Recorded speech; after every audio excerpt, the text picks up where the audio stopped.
Then what is the problem in discussing that? No, it'll distract people from what they've come for. It's not unethical or anything. It's not a what do you call it, taboo topic. That District Director, Distinguished Toastmaster Thayalam sir, welcome. Thank you very much. I was just calling you. Hi, Dede. Good evening. How are you? Good evening, darling. How are you? Good. Excellent. Good evening, sir. Sitting in a place where it looks like the Sheikh's Majlis. Ram. I just got into the Majlis, you know. It's just moved in today. Very good. Invite us. Sure. I thought you were in the Majlis yesterday. I was in the Majlis. Evening, yes. Yeah, he was in the real Majlis. We were in a fake Majlis, you know.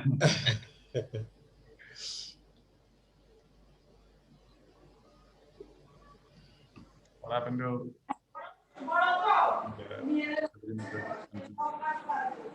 Welcome, Aparna.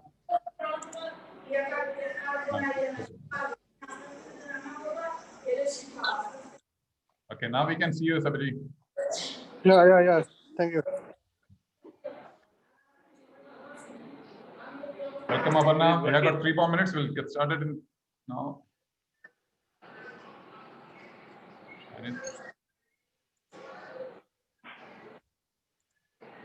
Good evening, everyone.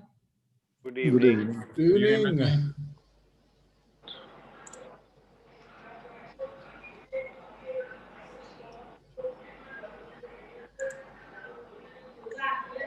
Welcome, Ramakrishnan, Area 23 Director.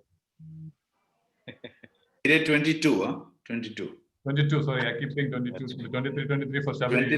23 is one and only Shabri. Shabri, you know, immediately was just wondering whether my area is changed or what.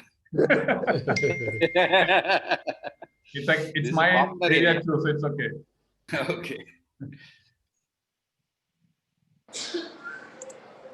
Ravi is joining us.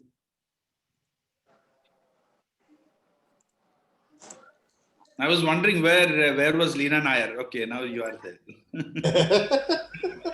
Now Priya also has to join. Where is Priya? He's joining right now. That's what. I think Abba is having... Yeah, go ahead, Leena. Go ahead. No, go ahead. No, I was just helping a new member to select her pathways. So that's why I got delayed now. Very good. Good, very good. Yeah, there's a special award for you, Priya and Aparna, end of this year. Okay, so already Rajini has proposed that. Pikudi, take care of it, huh? Sure. I think they are the DD's fan club. You know, part of the DD's fan club. Oh my God.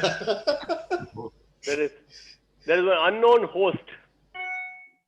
Just leave it there. Let them rename. I don't know. Asif Muhammad is joining. That I can. Okay. District Admin Manager Ravi Shankar. Welcome, sir.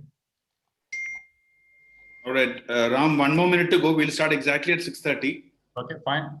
Let me just mute all, and then I will get started.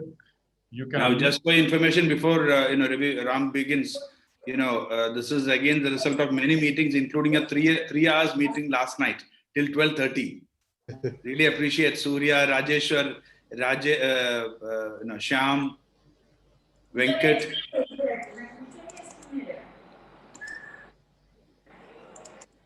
Venkat is still looking very fresh. You're suspecting that I didn't join that yesterday night's meeting? All right, team, let's get started. It's fine. Please.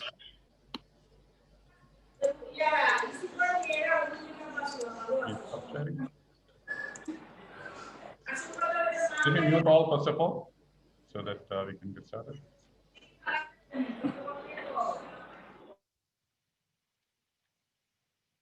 The recording is on.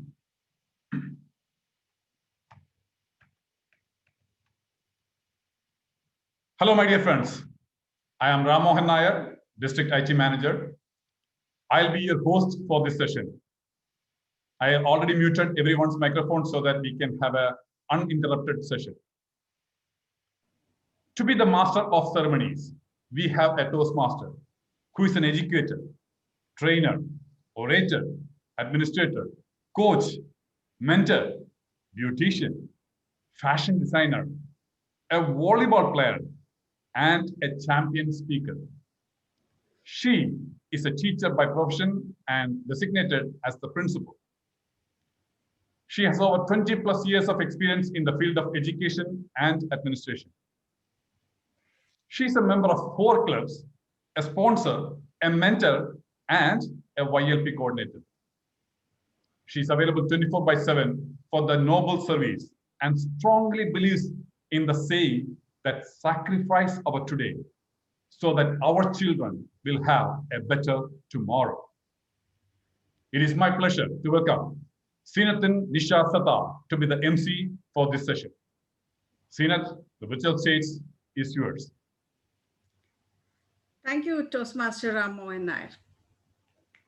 Leaders move along the various stages each day, but effective leaders move along the right stages at the right times. A very good evening to the dignitaries, district officers, club officers, my dear fellow Toastmasters, and beloved guest. I'm so delighted to be the Master of Ceremony for District 116 Judging Speech Contest Chief Judge Training. Really, we are blessed to be in this Toastmasters fraternity. Hope you all do agree with me. We have been here to enlighten ourselves with a lot of information. And today, I take this as an honor to proceed with today's meeting. Once again, a very warm good evening to everybody. Before we start today's session, let me read out the district mission. We build new clubs and support all clubs in achieving excellence. Meeting etiquettes. Except the presenter, all other attendees' mic will be kept muted to avoid any disturbance. Please do not record this session. A recording will be available at the end of this session. Thank you. A hero's talent lies latent within the self. It sleeps within him as seeds of possibilities.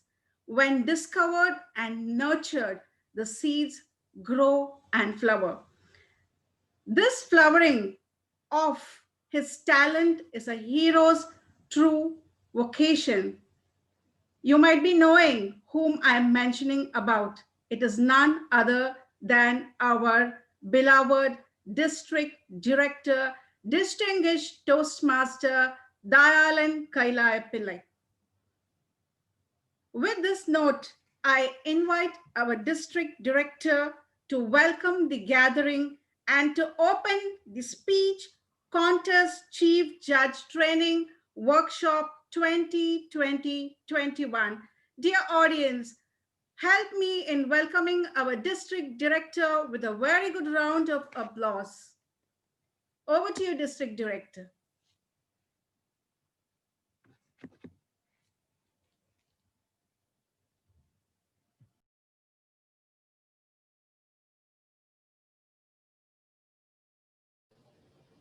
Thank you.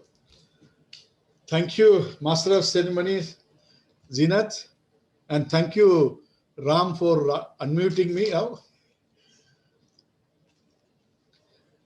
District Program Quality Director, Distinguished Toastmaster Manzoor Moideen, Club Growth Director, Distinguished Toastmaster Rajesh VC, Past District Director, Distinguished Toastmaster Rajeshwar Sundareshan, Judges Committee, Judges Engagement Manager of the District 116, Distinguished Toastmaster Surya Narayanan, and all the trainers today, fellow Toastmasters, leaders, guests, good evening. It is my pleasure to welcome all of you to Chief Judges Training of District 116. I hereby declare the Chief Judges Training open. When I joined Toastmasters around 14, 15 years back, one of the things I used to admire most is these judges and chief judges. I don't know how many of you remember those days when a contest is there, they will read out the chief judge's name first.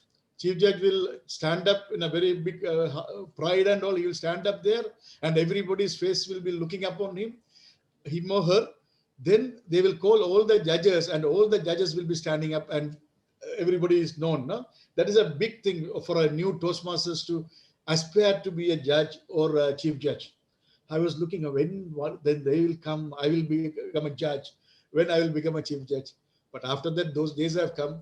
But Toastmasters has become so much of new rules and they made all the judges anonymous and no more visibility. But only person was still getting the visibility is this chief judge.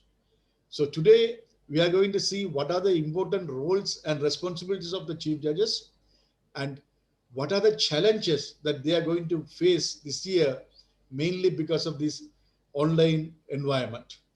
So let us see. Today we have eminent trainers with us under the leadership of our district judges engagement manager DTM Surya, and they spent countless hours preparing for this. That is one best part of District 116. We have some wonderful Toastmasters. Whatever they take it, they don't compromise on anything. Whatever time it takes, they ensure that they do the justice for that particular role. They are there. And my request to all the trainees today, please listen to the training attentively.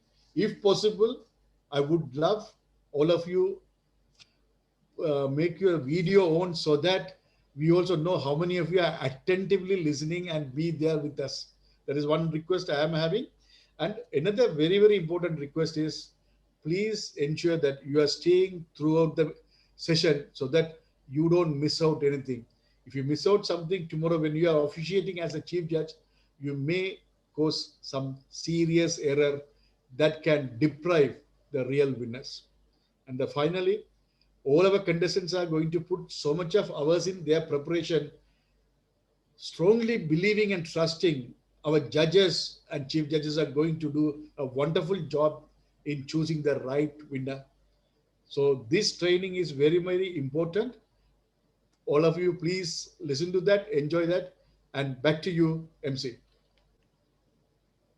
Thank you, District Director. If you have influence with at least one person that makes you a leader, an organization is any time two or more people are in relationship.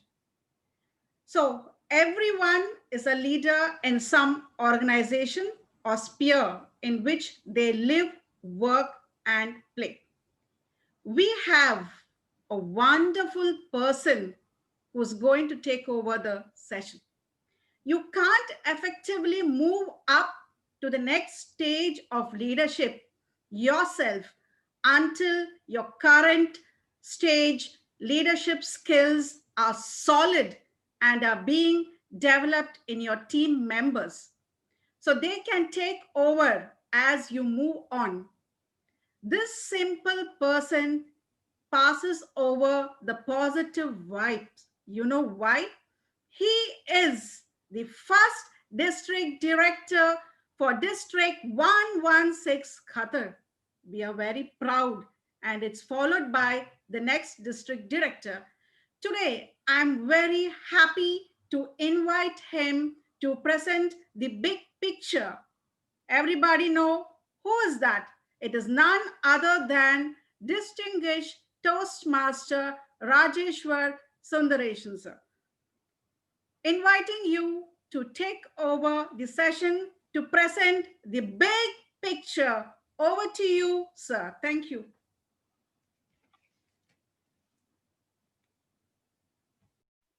Thank you for that great introduction. And every time I hear, I get charged up. Let me start with the slide share.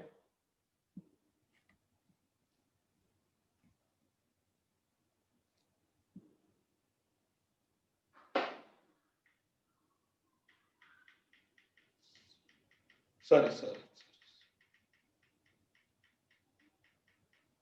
Okay, sorry. I'll just. So before you start the presentation, you can pin me because today I am going to be your timer. Okay, I have also a timing device with me, so I'm starting now.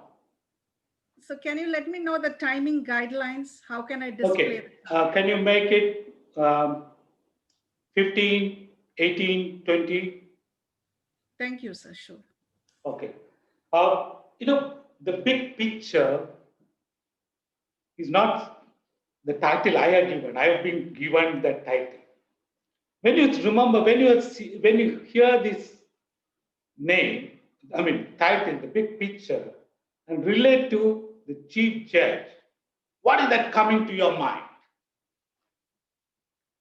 In fact, our DD Thailand that rightly said, the contest chair announcing, Chief Judge, can we begin the contest? And one erudite, well-groomed, well-dressed, not so old, someone like our Surya or Sham or Mansoor will get up and say, yes, go ahead. And all eyes, as District Director Talent said, will be on here. Beyond or behind that glamour. It is a glamorized role, and many people think that glamorized role gives the power to a chief judge to give a nod to run a contest. But behind that glamorized role, there are a lot of things that a chief judge should take care. It is glamorized, but behind that, there are a lot of things. It requires integrity, it requires courage, it requires a person to take bold and sometimes controversial but brave decisions. And it is not just a shade of cosmetics in a glamorized situation. The big picture presentation is to pursue people, or pursue many of you, and promote the contest judging as an important leadership role in which all of you can learn a lot. And there are a lot of new skills that comes with it. I will give you some of these as we go ahead. T.S. Eliot, well-known writer, said, only those who ask going too far can find out how far one can go. So it is up to each one of us how far we want to go. Unless we explore, we don't even know the depth, how far we can go. So in preliminarily, contest is Toastmasters tradition, meaning something which we have been doing it for over 70 plus years. And it is something apart from the leadership role, apart from the club roles, and apart from the other things that you do in Toastmasters, contest roles also give you new skills. So you can define and refine both your judging skills and result in many other skills. So anything, you look at thing, there is a thing, unless you know why are you doing what you are doing. It's an important question for everyone to know. That gives an answer. See, they say that it's a vital leadership decision. Why are you doing what you're doing? And meeting roles of all these assets mentioned gives you some benefit. So you should always know, find and keep your why. That gives you the answer to how to achieve that. And the next way, this German philosopher says, he who has a why can endure anyhow. So this is an important part, German philosopher said. Now look at the chief judges training, the poster which came up. It said learn, level up, and lead. So the big picture is to tell you how it can be a part of the leadership training and part of something that you take through in the core skills that Toastmasters tell you to develop, not as a better Toastmaster, but better individual. So primarily we'll go to the next one. why learn to be a chief judge? It's an opportunity to, that is the why I was talking about, the why. It's an opportunity to practice and improve what? Organizational skill. You're organizing a big contest, you're part of that big contest, whether it is in the club or area or division or district, is part of that contest. You organize it. You motivate people to participate through various interaction, either in various roles in the contest, as a judge or a tally counter or ballot counter or whatever other role, timer, ability to think on feet, because many times you come up with a situation of a protest or any, probably virtually, if you have some technical defect, so your ability to think on the feet is also tested. Virtual event management, it's an important skill. We learned last year. No, initially we didn't know anything. Today we have reached a level that we know to do not only for the Toastmasters, but for in our day-to-day life. See, these are the 4 core values of Toastmasters. I'll start with integrity, a sense of conscientiousness. I'll start with a story.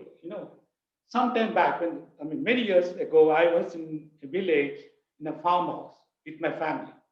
So every day we go to the farm where there are plantains, there are coconut trees, and many other, cash crops and other things. So as we come out in the evening, my grandfather used to always tell us to lock that place, house with a small lock and a thin chain in a wooden gate.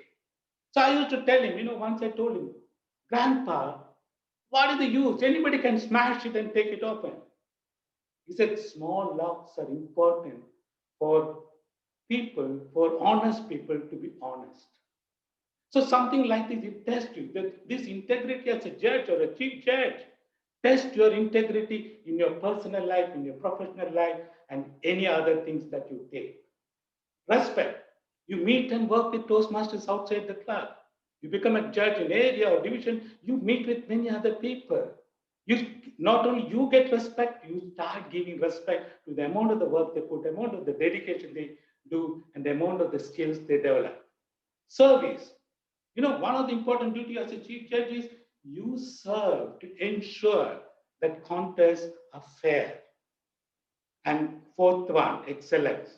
Learn to use theoretical. This is a professional. A definition of a professional is one who learns expert theoretical knowledge to do in a practical situation. That application of knowledge is the professionalism. So you learn how to be a professional. I leave you an amazing quote.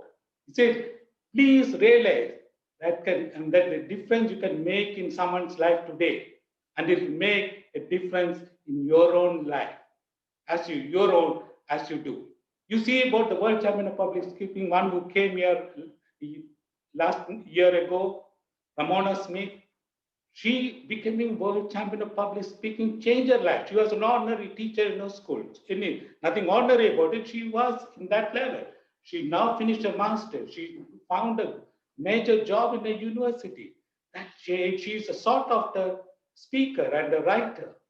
So this whole thing, somebody's life changes if you do your thing in the right manner. Now this is a speech contest rule book. Okay, many people have this myth about speech, about contest rule book. Now, speech contest rule book is a protocol that applies to all official speech contests.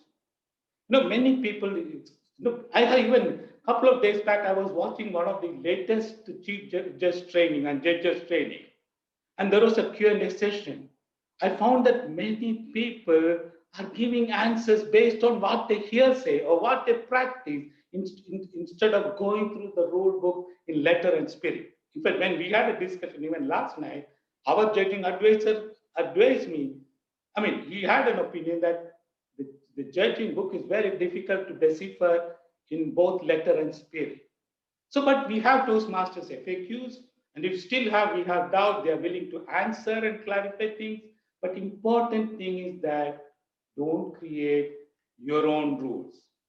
No exemptions are permitted. Any modification of the rule book can only be through a board meeting in the Toastmasters International at the highest level as an administrative protocol. Now, this is an online speech best practice issued this year, recently, a month ago or so. It's a elaborate details on how to do the speech contest, online speech contest. It's before that, the rules have changed this year. It's an exception to the judging rule book. It says 2021 up to district level. It doesn't include club. Need to be only online speech contest. And each contestant should participate physically in distant locations using equipment he obtained. It's the responsibility of the person to obtain the equipment and participate from physically located. So you can't just assemble and be there together and contest. All contestants and contest officials must also be present real time in a virtual situation. So this is an important aspect that you have to learn, that don't go by stories, go by the best practices. And that gives me, our last year, a lot of a committee of people put together a number of hours to create a procedure guideline for conducting online contests. Right? And we even sent it to TI. Probably some of this has appeared in those best practices. Go through it so that we have a uniform way of doing things, and contestants across the district get the same level of treatment. That uniformity is a part of the world-class organization. They want to give everyone same experience, same chance, same fair treatment.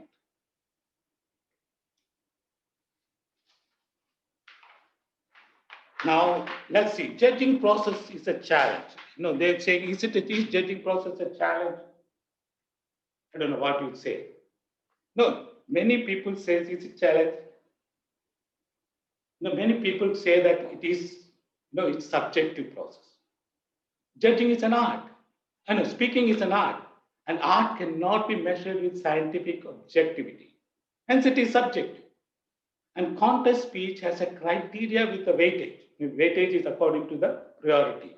And scoring is an objective process based on a subjective experience. A subjective experience that you go through, and for an objective criteria that is given in the judging ballot. So that puts more complexity. So judging is both subjective to the individual judge, objective based on the criteria.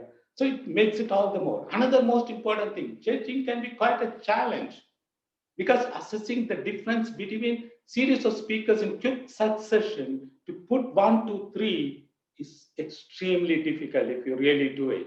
And it will touch your conscience, and you test your skills, test your knowledge. So how do you go about doing it? What is it? First is, what are the attributes of a chief judge? Talking about chief judge. Affiliative. I picked up such nice words because it sounds good. It is feel-good terminology. There's a teamwork. It's needed because you have to work with contest chair, contest manager, other role players, and also even in case contestants, because that teamwork is essential. Teach you teamwork. It should be. So that is one of the attributes. Trust. More important thing. Everybody should trust you. In fact, I remember a couple of years ago when we had an objection coming from, they asked who is the chief judge. In fact, when we put that name, that particular contestant said, no, I don't have any more complaints about judging, because he had that much of credibility because of his, past track record. Triumph, what are the affiliative means? One of the things is running through a success. So you had to create finally the successful speech contest. So that is where affiliativeness becomes important. Second important attribute of a judge is accountability. What is accountability? Knowledge. First is the knowledge of the rule book, knowledge of the FAQs, knowledge of other aspects which is given in any manner, like you refer to something to TA and they explain to you. Second is know-how. Today, the chief judge had to have the know-how about the technology, how to handle the protest in a separate room, how to be get the ballot counters in the room, how to supervise people how to do the briefing. All that knowledge is needed. Kindness, very important attribute, and as a part of the accountability also. He has to be kind. A speaker comes with a lot of preparation, and he needs to be treated with that sort of respect and kindness because he deserves that. Alert. Now, the alert is be alert all the time. Be there, engage. We come on time or even come, 30 minutes. The other day I was in one of these big conference, and there was one person. I don't want to say the nationality, but he came 30 minutes before and he didn't find anybody. So then when we reached in about 20 minutes early, he said, from in my country, 30 minutes is on right time. If you come below 30 minutes before the event, that means you are late. Whereas in another part, like in the US, if they come will not come even 1 minute before. They come, even don't come 1 minute late also. They come on time. Even if they are in the car, they get on only exactly at that time. So each part, but the punctuality matters. Process, learn the process. How the whole process go through. It is defined, written, and it should be known to everyone. Predicate is it's an important attribute of a chief judge. Predicate is you affirm. When you have to take a decision, you have to take decision. You have to sometimes stop the contest. Sometimes you have to make sure that you are taking the right decision at the right time and giving the right treatment to in a complex, probably difficult situation.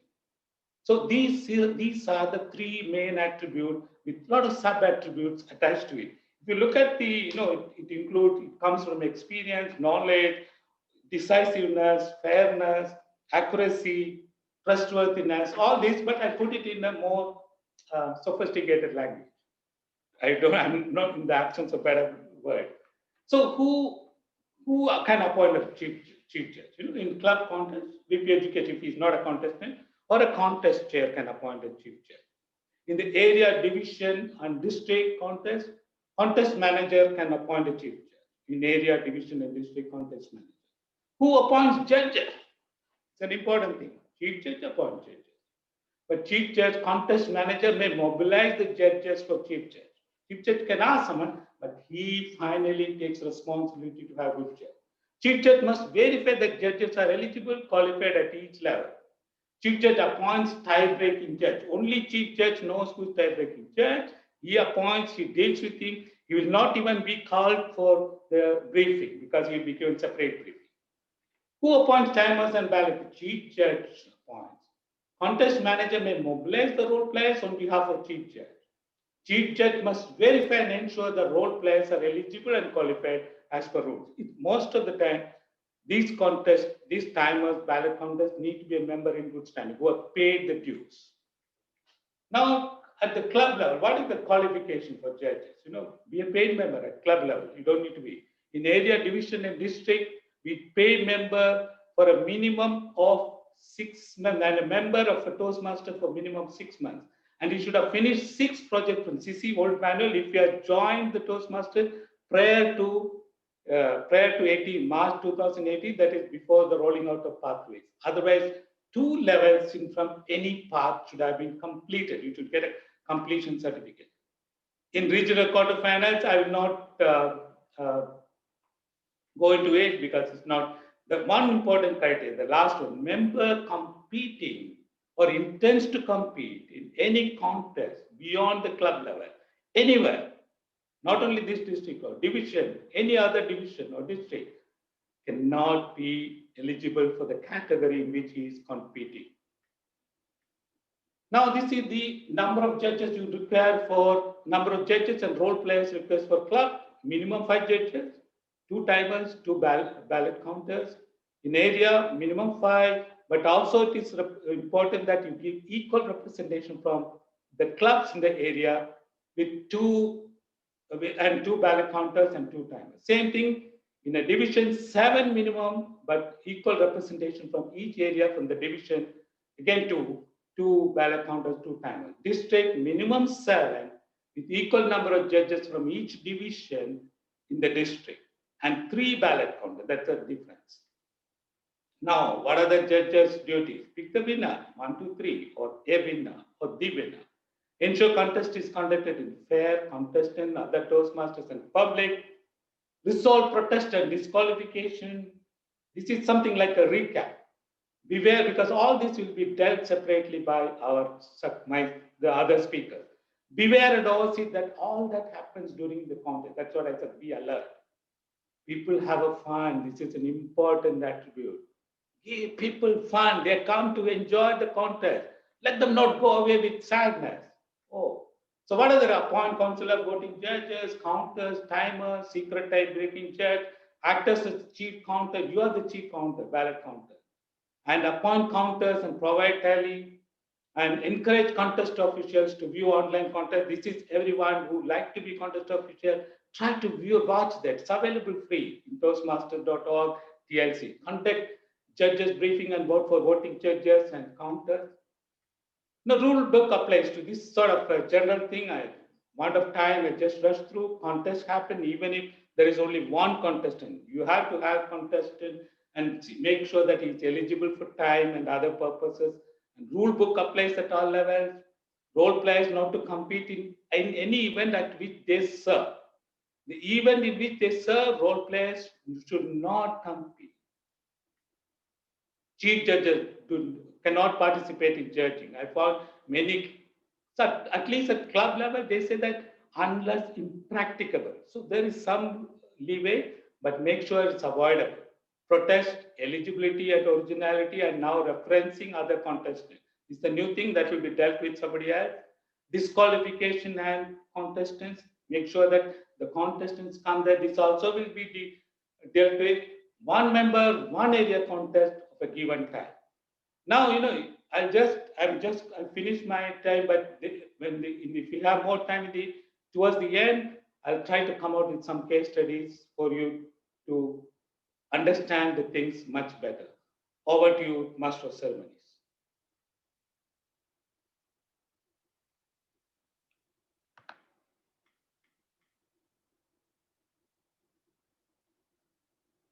Over to you, Master of Ceremonies. I am done. Thank you, sir. That was a wonderful training which enlightened the minds of the audience. Thank you, sir, for that lovely presentation. And we are awaiting to follow your instructions to be the better contest judge. And next, the second trainer for today is Toastmaster Shyam Sundar. In essence, leadership is the sense of calling to a higher position. Leadership is igniting the creative magic within you and adds joy and value to you and others. Toastmaster Shyam Sundar is such a personality who's always available around District 116 to add value to our district and to all the members. He's a Toastmaster over a decade, past division governor, past DTAC chair, member of Philcom International Toastmasters Club. Who can be a better person other than Toastmaster Shyam Sundar to present this training, planning and execution? Help me welcome the fantastic person on stage to take the session.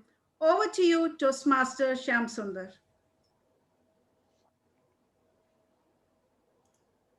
And I request you to pin me as being a timer for the day. Thank you. Hello. Thank you, Toastmaster Zainathan, for that wonderful introduction. I think you have been too generous. I mean, I was just wondering if it was me. So humbled. Thank you. So fellow Toastmasters, good evening, and probable chief judges. I think distinguished Toastmaster Rajesh were given about the glamorous part, and also he dwelled into what it takes to be there. Probably my presentation should not shoo you away or should not frighten you, but I can understand there are new people here. So I'll go a little slowly. And here we are going to discuss what is new in online contest format. I think that's why we are here for. Conventional Toastmasters and the chief judging training would be dealt in the rule book. And I'm not alone. I'm going to deal with, sorry. So my presentation is divided into 4 segments. Now, chief judge here, more so ever in the online contest, is going to be of paramount importance that I just can't insist how important it is. To be honest, it's not going to be easy task. Chief judge, once it used to be relatively, it's been considered that it's an easy task, but with the online format, it's going to be the toughest one because chief judge is going to be on the top of the helm of affairs. So it takes lots of preparation. So my presentation will cover, if you're a chief judge, what kind of presentation and preparation you need to do before even taking it, after you take into role. And then what kind of orientation you need to do prior to the contest day, because gone those days where you have the briefing on the day of contest. Now you should have at least minimum 2 days prior to the contest day. And then on the contest day, you will have a briefing. That's a third point. And 4th segment is going to be during the contest, what kind of actions you're going to get into and you can probably expect. Last one, it's very interesting and also it's quite new. It's handling of any technical difficulties or eventuality that you as a chief judge or the contestants or anyone the contest would face. So, right. So shall we go into? So these are the 5 segments. First, let's get into the preparation. If you're a chief judge, now I'm talking to the chief judges. You all are chief judges now. Let's consider you have taken up the role of chief judge. So in that perspective, I'm going to give this talk. If you're a chief judge and if I've been considered chief judge, please, absolutely please make a checklist. And these checklists should and would have these as minimum. First, eligibility check. I think distinguished Toastmaster Rajeshwar mentioned about this. It's a chief judge's utmost responsibility and also a duty to see his or her judging team is eligible to judge. Even one judge is not eligible, it's a chief judge's responsibility to see that. I think here we will bring distinguished Toastmaster Surya's tool, which he has created last year, and that's of immense help. Probably that's one of the tools you can use, but it's up to you. So if you're taking a chief judge role, please see that it's your responsibility to check the eligibility, finalize the judges and role plays, and make a contact list and print them and keep with you. This is important. I'm a person who always talks about sustainability. Do not print, to use e-forms. But here in online contests, I have no other choice because we all have experience. It's always good to print and keep one hard copy. Next, it's your utmost duty as well, because you are the bridge between the contest manager and your judging panel. So coordinate the date, time, and the Zoom ID of the contest, the link, the password, whatever it takes. You should be in ownership of that Zoom. Ownership, I mean, you should know how to log in and then facilitate that with your judging team. And you have to coordinate with number of, again, here I need to reiterate that being a chief judge, earlier days, it used to be judge, ballot counters, timer. These are your 3 role players whom you take care of. But in online contests, you will take care of everything and anything in the contest. Trust me when I dwell much into this. And before even your orientation, please distribute these forms electronically and ask those judges, the timers or ballot counters, except ballot counters, it will be dealt by Venkat, to print this form and keep that ready. That is judge, guide, and ballot. So it's preferable to be printed and keep it in hard copy.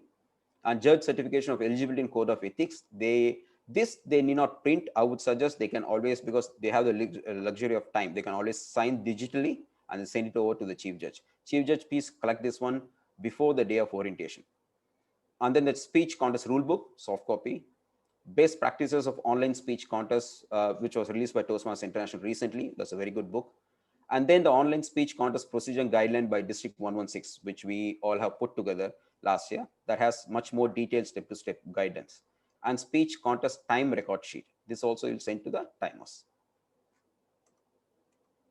I'll try to go as slow as possible because I have lots of ground to cover. So I might be covering a little more. And have these ready with you. You as a chief judge, first part, what we saw, what you need to distribute to your panel. Now these things which you should have in your possession, that is the counters tally sheet, number 1. Number 2, the notification of contest winners. Number 3, the result form.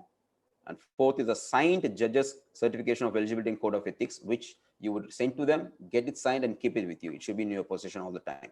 And role plays list with contact details, that's very important. You need to have the role plays list right from your sergeant arms, your host, Zoom host, contest manager, contest chair, your ballot counters, your your timers, or all the judges. Absolutely, you will have the master record of this. Very important. And plan an orientation day and the time prior to the contest. As I said, 2 days prior to the contest, you need to plan this orientation day, and this orientation is going to be the much important for the success of the contest. You will understand why when I go there. And always have a contingency plan for all the role players, including the chief judge. That's including your role. You should have a contingency plan, and that's your responsibility as a chief judge, right? What happens? Your technology fails.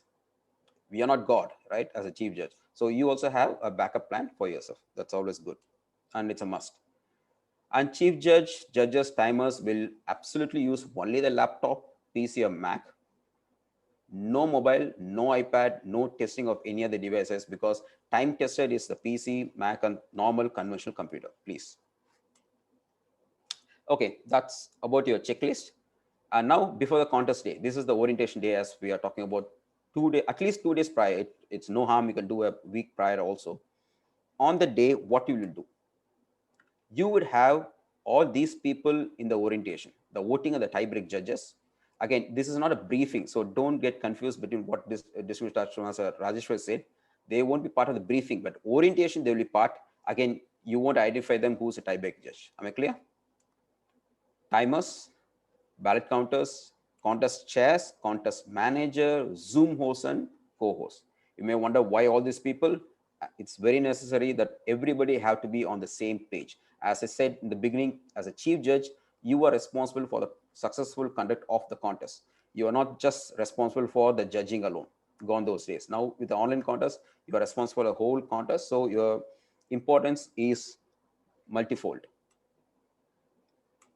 In the orientation, invite all the judges, timers, ballot counters, host, co-host, contest chair, and contest manager in the orientation, and familiarize them with all the online contest procedure etiquettes. Don't expect that they know. Never presume. Presumption kills. So don't presume. Even they know, it's good that you run through all the etiquette, what is required. Obviously, the platform which we have chosen for district across is going to be a Zoom platform. So you will familiarize them how you log in and you enter the Zoom. Because this is an opportunity for them to test whatever it is. They may be a newcomer also. And breakout room, how do you enter the breakout room and exit the breakout room, you hop between the breakout rooms? There's an opportunity. And basis of online contest judging. Online contest judging is a demon of its own. It has its own rule. I'm not talking about the rule book stays there, but you need to be a little more careful in what you have to look and what you can't expect in online format, right? There are a few things you can't expect online format, which you can expect that in the physical format. I will touch upon that one as well. Naming convention, very important. Your judges have to be anonymous throughout the contest, even after the contest, period. So I reiterate, I'm talking to you as a chief judge. So these are the points I'm not telling you to do, but you have to trickle it down to your judges. During your orientation, you should say all this to your judges. Am I clear? So naming convention, anonymity. Again, naming convention can refer to the district online procedure. There we are given how you can name for each and every role player. Except ballot counter and judges, everybody will name with their original name. Very important, stay attentive, no break, no distraction. This is not a punishment, but it's a requirement. And again, I'm talking, you have to say this to your judges. I mean, you also be attentive and you ask your judges, don't take break, no distractions. If there happen to be something, call of something important, the judges let them declare that they're not able to judge one of the contestants, and you have to let the judge let out, because that is the fairness what we can do for our contestants. Am I okay? Clear? And ask all the judges to keep their video off, stay muted, and have a stable internet connection. I would say as a chief judge, I would strongly recommend you have 2 devices, at least 2 PCs or 1 device, because one fails, at least one as a backup. And submission of ballot to the chief judge and how we are going to communicate the submission. And this will be dealt by Toastmaster Venkat later. Now, you discuss a judging procedure like this is online format. read the rule book and judging criteria, log in with your Zoom credential earlier than the briefing. On the day of the contest, before the briefing, at least 10 minutes before, ask all your judges to please log in. Always there are some issues, so they have to nail it before the contest begins. And setting up the speaking area, this is very interesting. In an online format, your speaking area is a virtual speaking area. So you need to set up the speaking area in conjunction with the contest chair. So contest chair also briefs the same to the contestant. Now you understand why in the orientation we need the contest chair, because you and contest chair will agree upon a speaking area which he will communicate to the contestants. The body language is limited, as you know, in online contest. As you can see me speaking, you're not going to see me the full body. It's only half, right? So the body language is limited, just as limited. Eye contact, you always consider the eye contact is looking into the camera. If I'm speaking now, you can look at me, I'm looking to the camera and speaking. So that's the eye contact which you can expect. Don't expect anything beyond that, because it is not possible. So that's what the judge should understand. And judges absolutely should ignore the video and audio quality, because this is not the reflection of the speaker itself. It is a technical thing. So they should not consider that in their judging. And as a chief judge, you should reiterate it to your judges. And ask your judges to ignore the audience response for humorous speech contest. There is a category in the ballot. So this has to be ignored, and this has been confirmed with the Toastmasters International. As a judge, they can have any method, absolutely no problem. But they have to consider one method, one contest, and use the same method so that the baseline is common. And ask your judges, don't time, not to evaluate, and not to get emotional or opinionated, either or. All their duty is just to pick the winner. Be very shrewd and a shrewd judge. Pick the winner, 1, 2, 3, submit, period. Now, you also need to discuss on the judging procedures. So consider only that day's performance. This is something not new, but I'll just go through it quickly and rank the 1, 2, 3 winners, except for the tie break who will do the all. And type and write your name, sign and transmit to the chief judge, which will be dealt by Toastmaster Venkat again in detail. In case of technical glitch, how you have to respond, or how the judges have to respond, and how the rebounding plan is. This is a plan which you have to have very clear, and you will unveil it to everyone, judges, all the role players, everyone. And limitation on online contest format has to be respected, and you will also brief it during your briefing. And protest procedure in online format, again, this will be dealt in detail by distinguished Toastmaster Surya later. Now, that's about the judges and role play. Now we will come to tiebreak judge. That tiebreak judge has to maintain confidential, has to be very confidential. He shouldn't, declare himself anywhere. If needed, CG can brief the tiebreak judge separately, and he has to actually. All aspect applicable to voting judges applicable to the tiebreak judge also. And tiebreak judge, the utmost duty is to rank all the speakers, which you know, but as a chief judge, you will be reiterating it to your judges.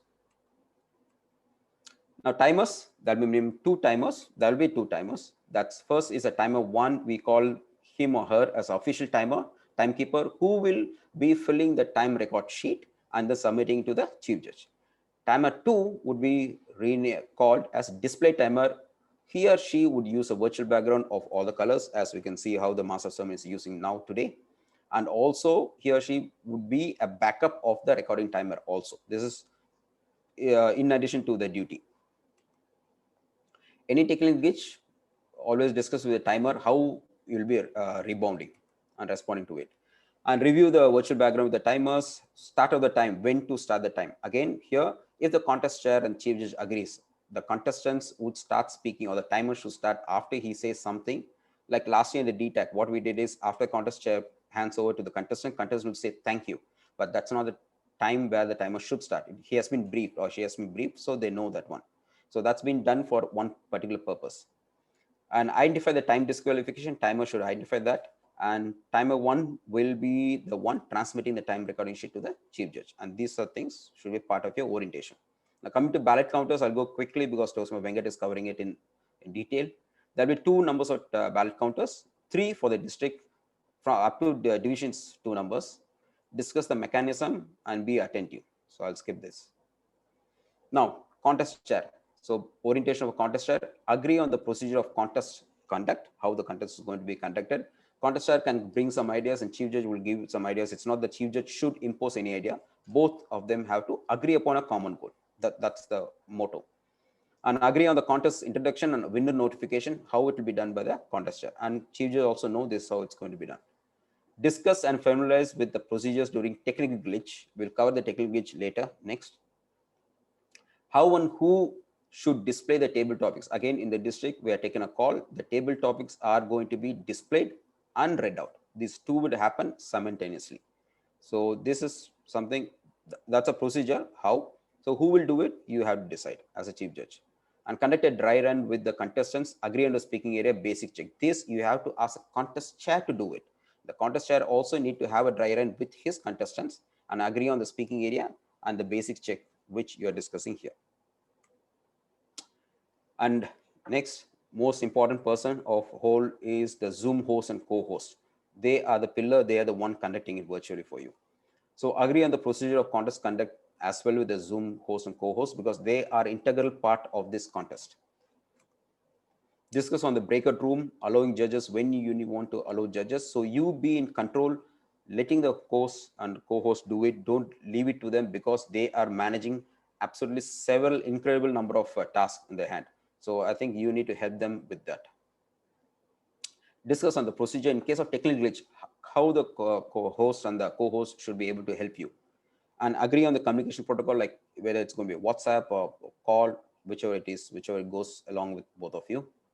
And provide a list of judges and role plays with the naming convention to the host and co-host. It's also very important. They also have it so that they know who is who. And they are the one also going to keep the confidentiality.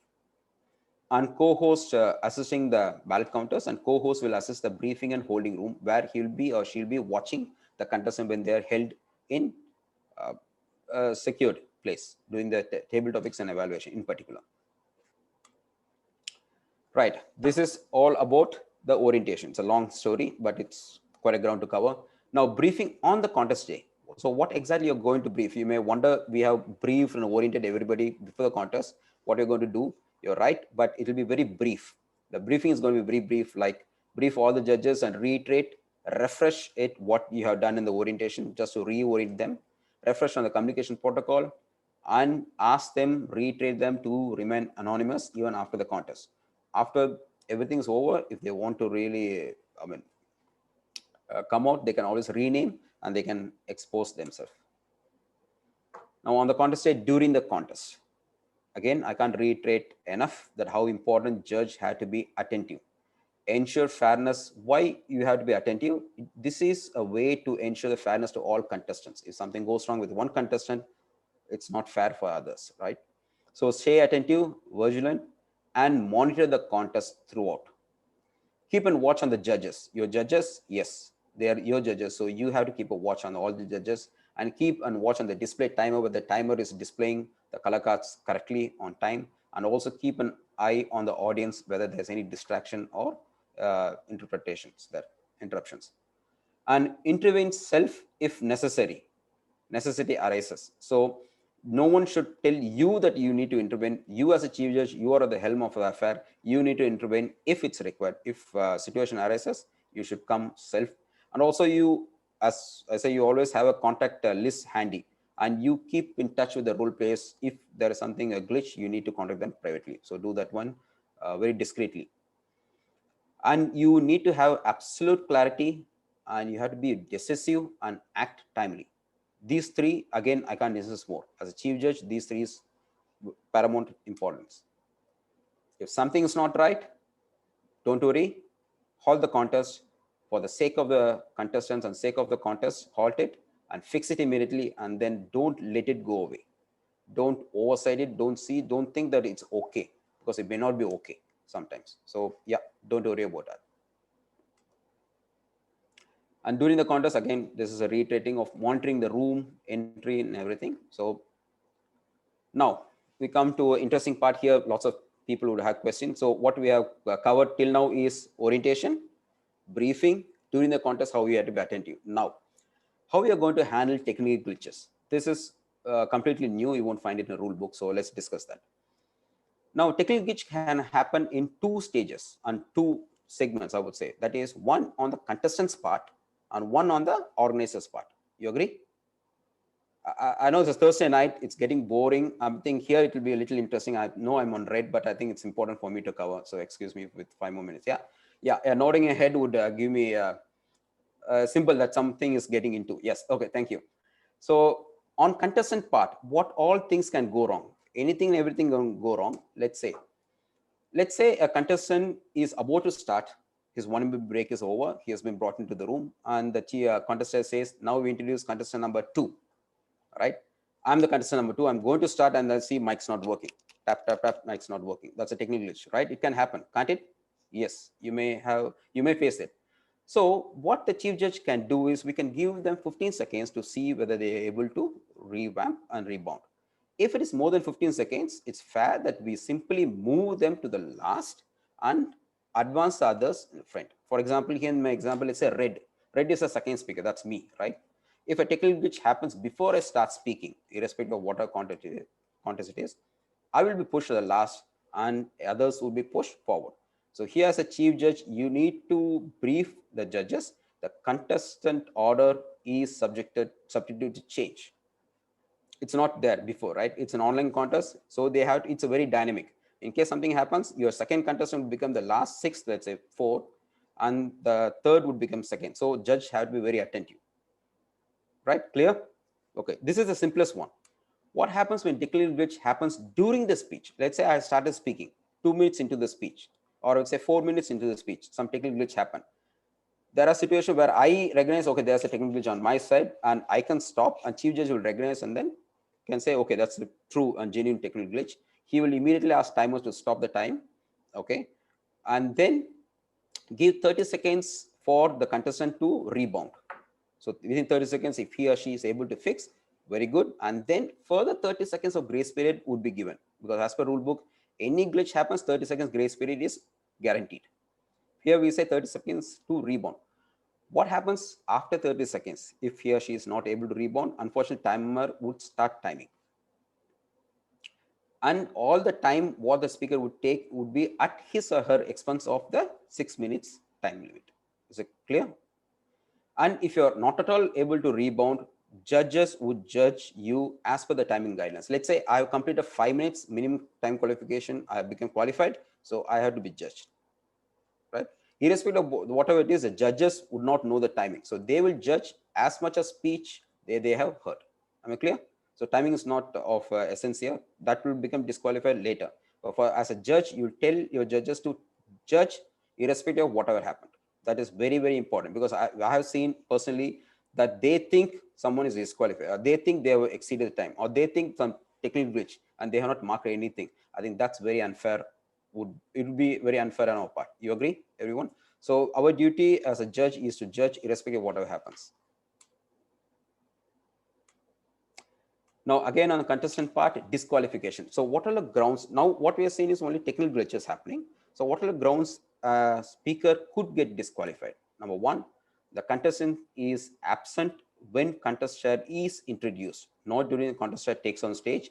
When the MC introduces the contest chair itself, when the contestant is not in the room, as a chief judge, you should keep an eye on it. If he is not in the room, he or she is liable to get disqualified. And contestants fails to appear during the speaking turn. Let's say he was there all the time. When the second speaker is being called, if I'm the speaker, I'm not seen, so I would lose a chance of competing.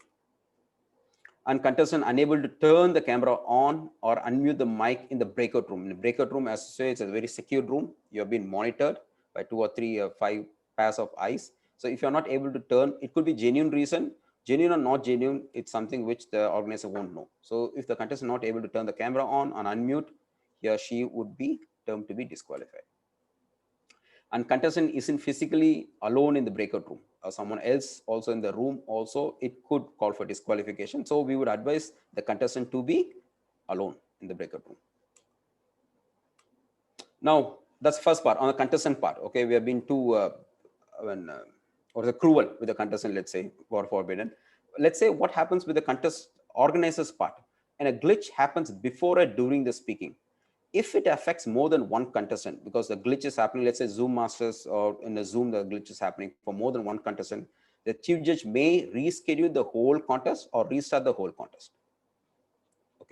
So if it is more, if it is only one, it's an exception. If it's more than one, the whole contest has to be restarted or rescheduled. If it affects only one of the contestant in the table topics and evaluation, particularly, the chief judge may restart the contest because the cat is out of the bag. So he or she has to restart the whole contest. Now, what happens when the glitch happens after the last speaker has spoken? So then there's no problem. The judging will continue as usual because they have heard the last speaker. The tally counter procedure will happen as normal. Absolutely, there's no problem. And winner announcement could be rescheduled if at all, if required. That's about it. Is it clear? I think with that, I come to an end. I can see a red mark. We might have more questions. I'm happy to take the question at the end. Thank you so much. I turn the control back to the Master of Ceremonies. Thank you.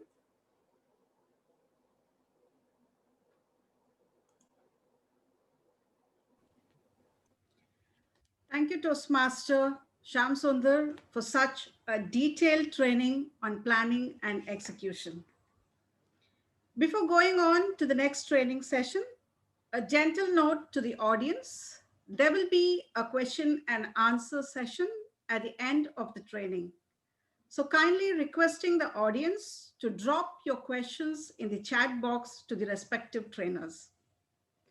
As more and more artificial intelligence is entering into the world, more and more emotional intelligence must enter into leadership. Saving face requires having the other person's best interest in mind, understanding their perspective, and delivering constructive feedback. Same as that, in a contest, the results matter a lot to the participants, isn't it? Yes. We will be going on with the finalizing and announcing of winners. To present the training on finalizing and announcing winners, we do have a winner of the hearts.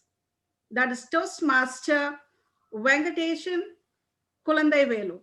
He's a Toastmaster since 2013, past area director, past division director, and so on, to win the hearts of everybody and to brief about the winners of the contest.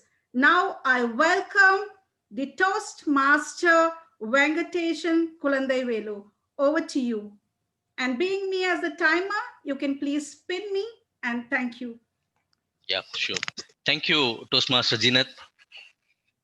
District leaders, Toastmasters, experienced judges, and probable judges, chief judges. Good evening, all of you. Serving as a chief judge in any of the speech contests is a great experience. You will have a greater responsibility, as DTM Rajeshwar Sundaresan explained. At the same time, you also learn a lot in terms of teamwork, in terms of organizing the event, in terms of conflict management, decision making. So at this point, I thank everyone for joining this workshop. We have seen DTM Rajeshwar Sundaresan explain the broader roles and responsibilities of a chief judge. And then Toastmaster Shyam explained, as a chief judge, how you will be planning and the organizing the event as a chief judge. Now, my role would be to explain you about post-contest, how you will be doing the ballot counting process in the online contest perspective. For a time, you just forget about the online speech contest. In a real one-to-one contest, generally, what is the responsibilities of the chief judge after the contest? When I say after the contest, once the contestants have finished the speeches, all the contestants have finished the speeches, what would be the role of chief judge? Most of you might have did this role, like we usually collect the ballots from the judges. That will be done by the ballot counters. Only from the tie-breaking judge, they will hand over the ballot directly to the chief judge, and we collect the report from the timer. In case of any protest, we handle that. Once that is over, chief judge and the ballot counters will go to a separate room. We sit together, tally counters will fill the ballot counting process, and where in presence of the chief judge, where the chief judge will oversee the tally counting process, we will ensure everything is in a right form. Then we will notify the first place, second place, third place winner to the contest chair in the result notification form. And the next role, the activity is we will be filling the winners notification, where all the qualified winners will be in the winners notification, and that will be handed over to the contest manager or the contest chair for the next level contest. Once this is done, as a chief judge, you will also be present in the event to see that the winners are announced properly. Yeah, this is a broader role of a chief judge in the one-to-one contest after the speeches were over. In the online contest, the same roles that we need to deliver. There is no any changes in that, even in the online. Only thing is how we are going to do that. A little bit there will be changes considering the technical aspects of that. That's what I'm going to explain you in detail. Before that, for all the chief judges, a few general reminders, which some of the areas which Toastmaster Shyam also covered that, like as a chief judge, never ever try to attend the contest by your mobile phones. Please, you have to attend the contest through a laptop or a desktop. Ensure that this is obvious for all the role players. You have to ensure the decent internet connection and the audio videos are checked well in advance. As a chief judge, another important thing that you need to have is you need to have a web WhatsApp in your system. If you never done that, it is a very simple process. In your web browser, you just open and type www.web.whatsapp.com. By doing that, what happens, you can look at the screen below where you can see the barcode, then in QR code, where you need to open your mobile, open the WhatsApp and go to the settings and select the WhatsApp, web WhatsApp. There you will have the option to scan the QR code. You need to scan this QR code in your system. Once it is done, you have installed the web WhatsApp in your system. Why it is required, I'll just explain you in the coming slides. And another important thing, as a chief judge, you have greater responsibilities. You need to have all the judges and role players name listed down, printed. You should have a copy with you. Not only the names, contact number, email ID. Another important things, the convention name. Because, for example, I'm coming as a judge, and you are the chief judge. When I am inside the Zoom meeting in the contest, you will not identify me with my name. I will be joining the meeting with my convention name. So when you are having an Excel sheet of the role player's name, contact number, also have the convention name, the naming convention, so that you know that, for example, judges table topic TT, judges 01. That means Venkat. So this clarity you should have as a chief judge, who is who.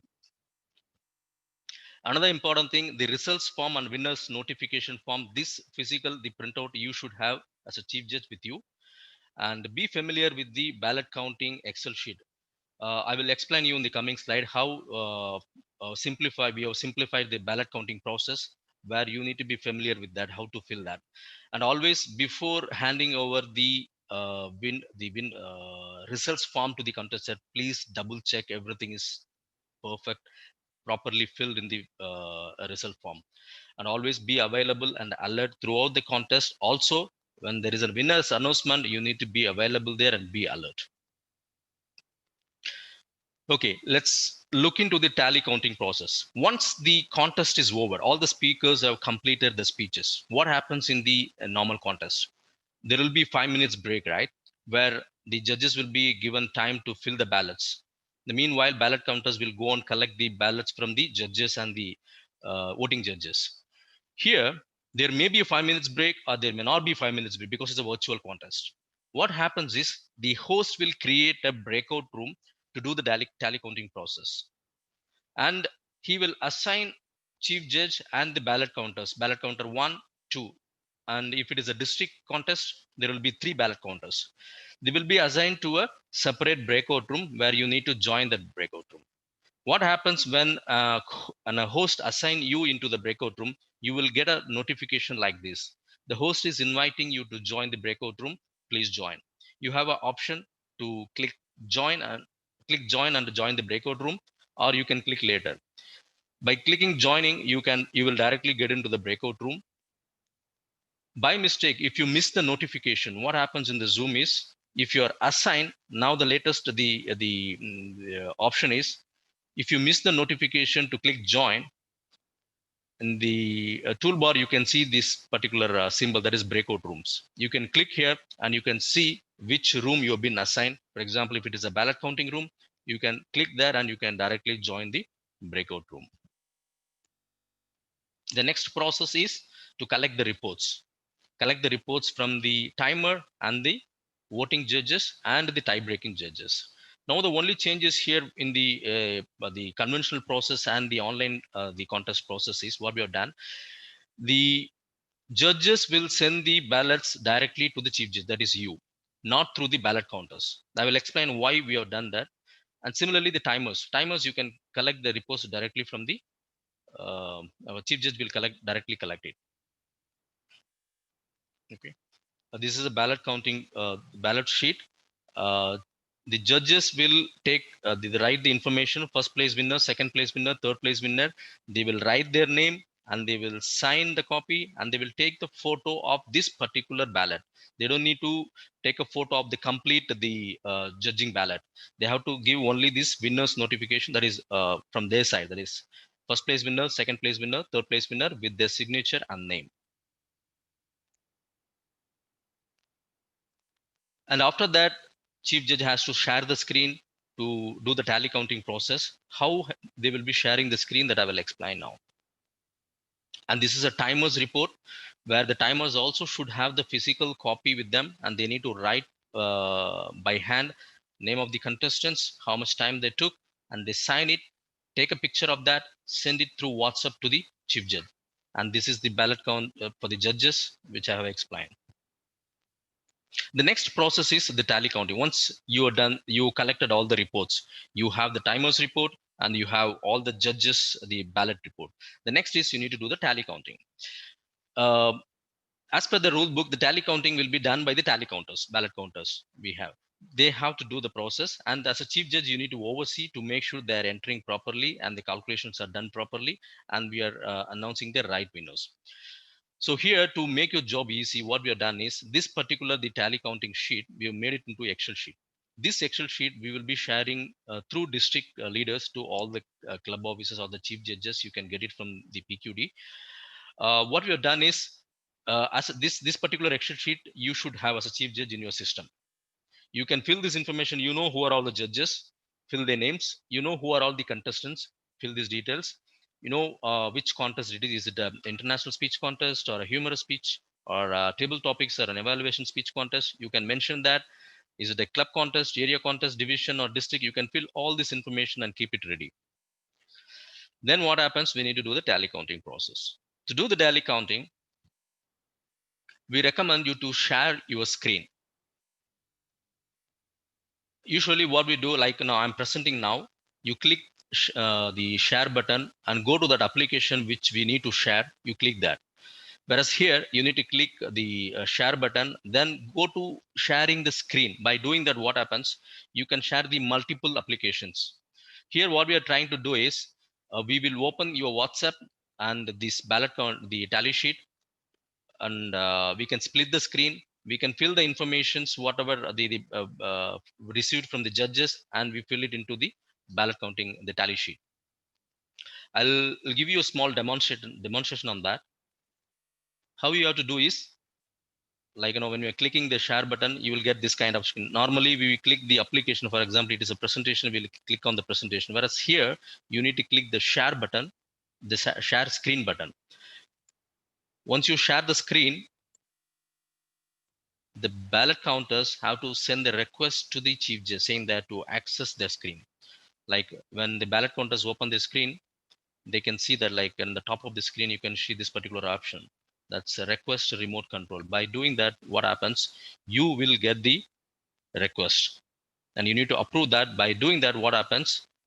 They can fill the information into this ballot sheet. We can, whereas a chief judge, you can oversee the things they're typing it correctly or not.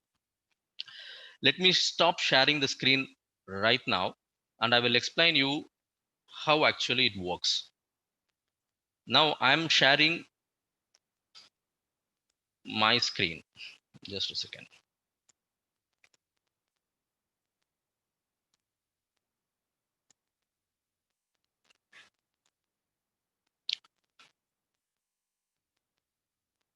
Can you all look at the screen? Yeah. See, this is what we are planning to do basically. Look at this. Now we have given access to the ballot counters. Ballot counters will have the access to the this particular Excel sheet, and at the same time, your WhatsApp will also be open, where you will be having a full control. Anytime you can revoke the permission from the ballot counter. Now you have the list of judges. At the same time, you have the list of contestants. Now what you have to do is take an example. I have taken a sample of this particular. Imagine he's a judge. He has sent the judging ballot sheet. Look at this. You need to check the judges have signed it. He has written the name. He has written the first place winner, second place winner, third place winner. Perfect. Now what you need to do is the judges one. Judges, his name will be already there in your sheet. What you have to do, the first place winner, you need to put number 3 as per the rule book. You put number 3, the automatically the color also will be changing. And the second place winner, put number 2, contestant number 4. If third place winner, number 1, that is contestant number 7, for an example. Close it. There is another, take another judge. Yeah, click it, open that, see that who is the judge. He has signed, he has written first place winner, second place winner, third place winner. Just enter here. Number 3, contestant number 2 is the first place, contestant number 5 is the second place, contestant number 8 is a third place. Done. This is how you need to enter that. By doing that, automatically the calculation will happen. You have to do it for all the contestants, sorry, all the judges. If you have 10 judges, we need to fill that information for all the 10 judges. Ensure that you have covered all the judges, and automatically the score will come here. The next role is take the timers report. Is there any time disqualification? Take an example. This place, if we will, the contestant number 3 is disqualified as per the timing guidelines. Put S here. That's it. You will not consider this particular contestant in the further the judging criteria. Yeah. Then is there any tie breaking? Tie breaking, I will have in the next slide. I will explain you how a tie breaking has to happen with some scenarios. You need to enter here. If there is a tie breaking, you need to look at, okay, there is 2 contestants have a same score. You need to open the tie breaking, judges ballot. You need to look at them. For this particular 2 contestants, they scored same ranking. Then we have whoever scored the higher ranking in the tiebreaker judges will be qualified for the top ranking. So then we will enter the, is there any further disqualification based on the originality and all this thing, any protest comes, then we need to see that if somebody is disqualified based on the protest, then we need to put, okay, this gentleman is disqualified, so that you will not consider him for the next level, the finalization. Once it is done, you will have the list of the winners here who scored the best, and you write their name X, Y, or Z, and double check the whole process with the ballot counters to make sure that all the informations are correct. We have corrected, they entered the right numbers, and we have calculated, cross verify, make sure this is also verified, like disqualification aspects, and make sure that the right contestant names are written here. Once this is done, you are done with the tally counting process. Okay, let me come back to my presentation.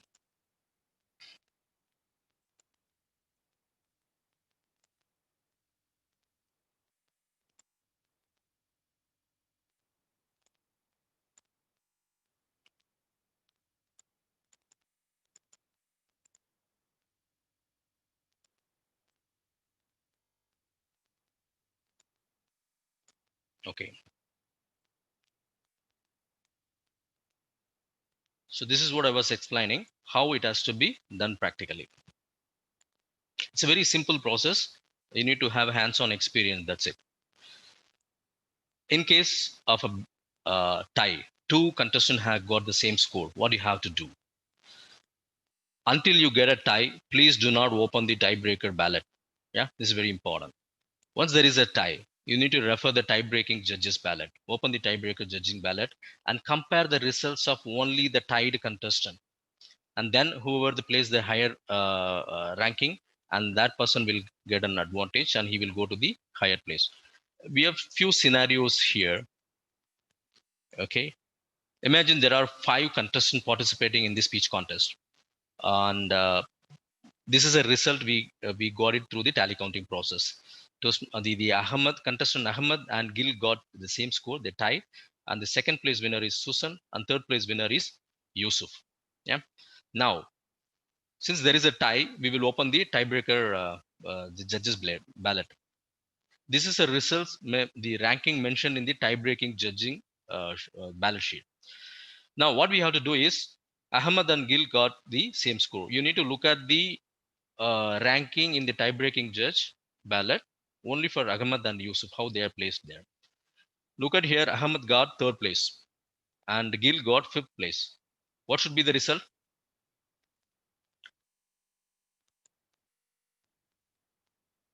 Ahmed will come to the 1st place, Gil will come to the 2nd place, 3rd will be Susan, and 4th will be Yusuf.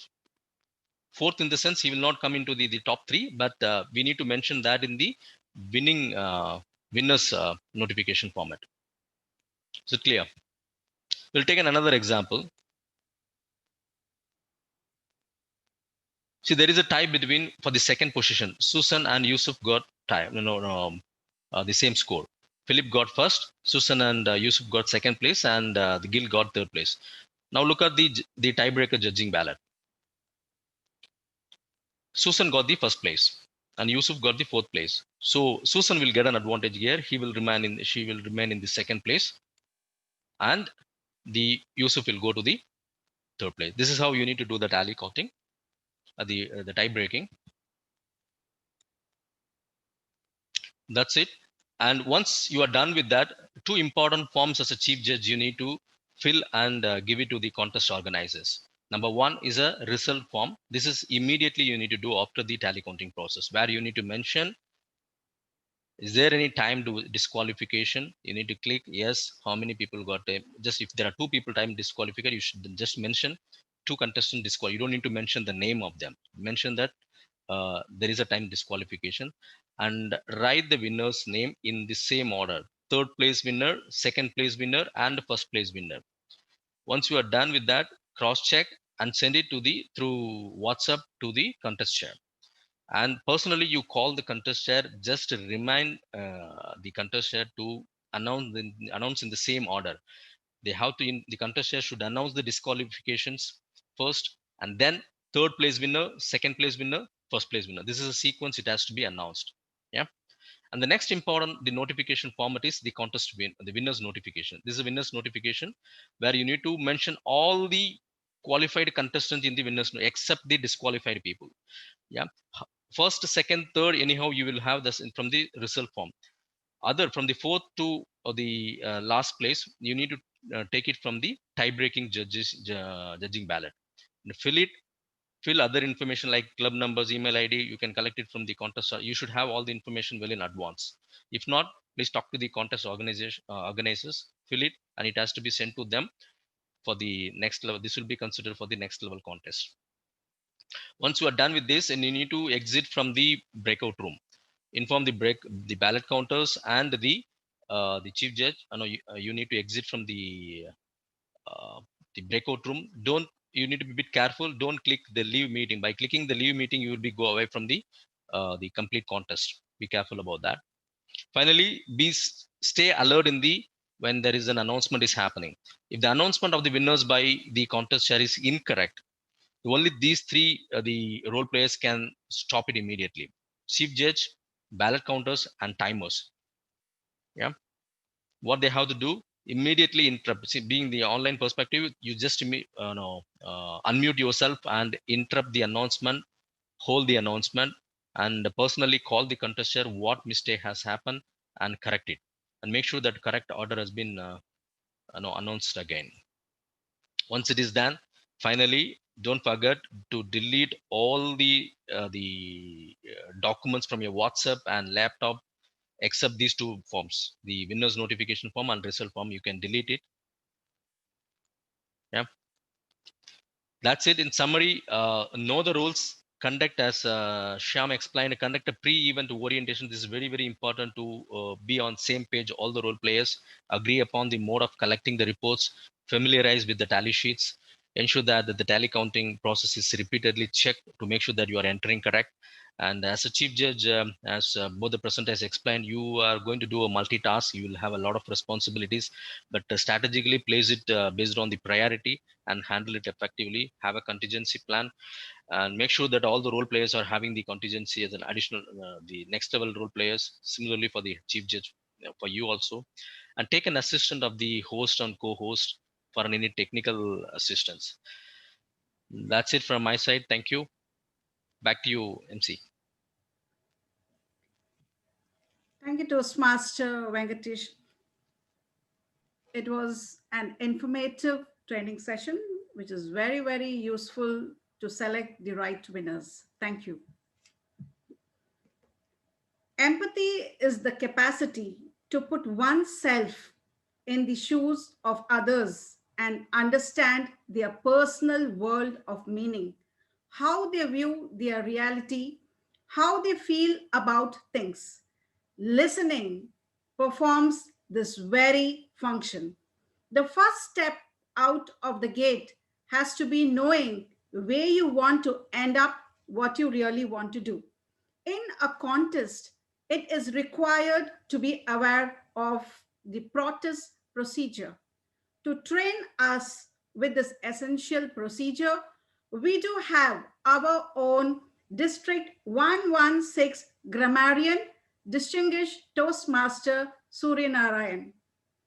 God prepares us for the next level before he finally takes us there.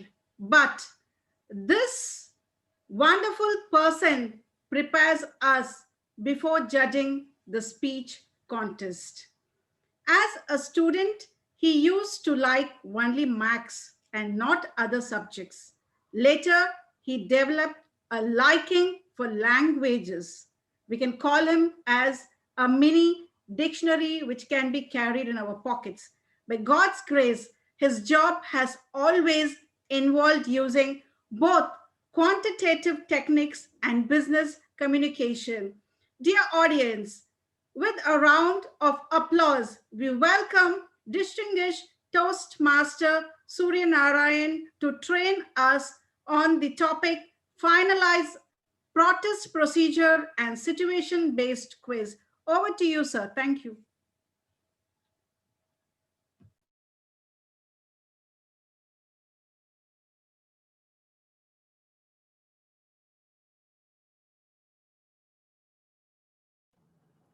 Surya, you're on mute. Muted.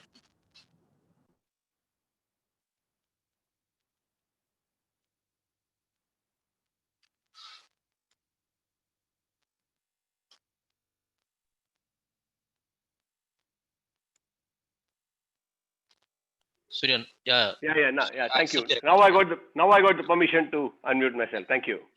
Yeah. That was a wonderful introduction, Zenith. You've taken me to the zenith. Our past district director said the chief judge's role has got glamour, but sometimes what we see is clamor at the end of the contest. So the chief judge has to be prepared as much for glamour as he is for the clamor. And today we'll talk about the protest procedure, which is very important. It is something when we are a chief judge, we want to hope and pray, but there are no disqualification, that there are no protests. But the reality is that they do happen for one reason or the other. So the chief judge needs to know how to handle that kind of situation. Let me share my screen with you.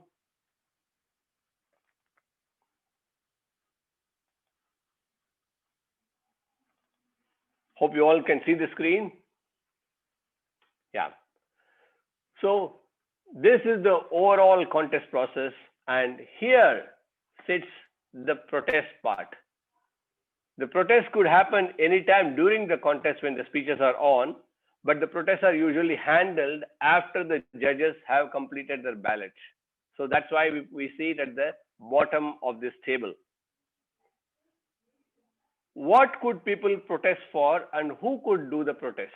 That's what we need to see first. First criteria of protest is eligibility. Eligibility means, is a particular contestant eligible to take part in the contest? So the question is if it is a club contest, is a particular contestant member of that club?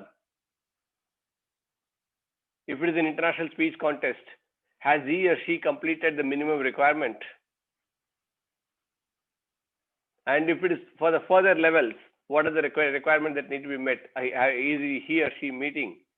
Is he taking part in multiple area contests? There could be various ways of a particular contestant becoming ineligible to take part in a contest. So the chief judge needs to be aware of all the rules, and the contest chair needs to be aware of all the rules. Who can protest? In all kinds of protests, only two sets of people can protest. Number one, the set of contestants, any of the contestants. Number two, the voting judges. Only these two categories of people can protest, and they are not expected to listen to the audience. Even if there is a ground for protest and these two categories of people are unaware, the audience cannot prompt those people to raise a protest, even if there is a valid ground. So that the contestants and judges need to raise the protest based on their own understanding, not listen to the audience. And who should they raise the protest to? The protest should be raised either to the chief judge or the contest chair in all the cases. So in case of the protest based on eligibility, the chief judge will check the requirement of eligibility, whether the protest is valid, whether the protest that has been raised by a judge or by a contestant is valid, and then accordingly, the chief judge and contest chair in agreement, they can directly take a decision. No need to even inform any of the judges about eligibility related protests.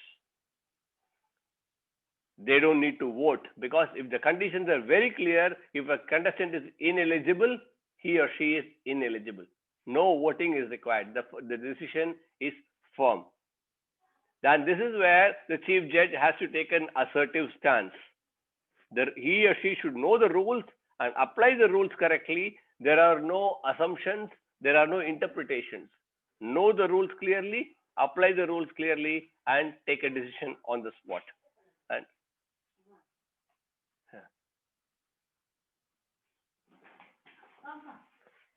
now the second part is protest on the basis of originality. What do you mean by originality? Originality means substantially original, where a contestant is allowed to use 25% of the speech based on quotation of other speakers or any book or any research material, or could paraphrase the words of somebody else. And any quoted material should be identified, in the sense the due credit needs to be given.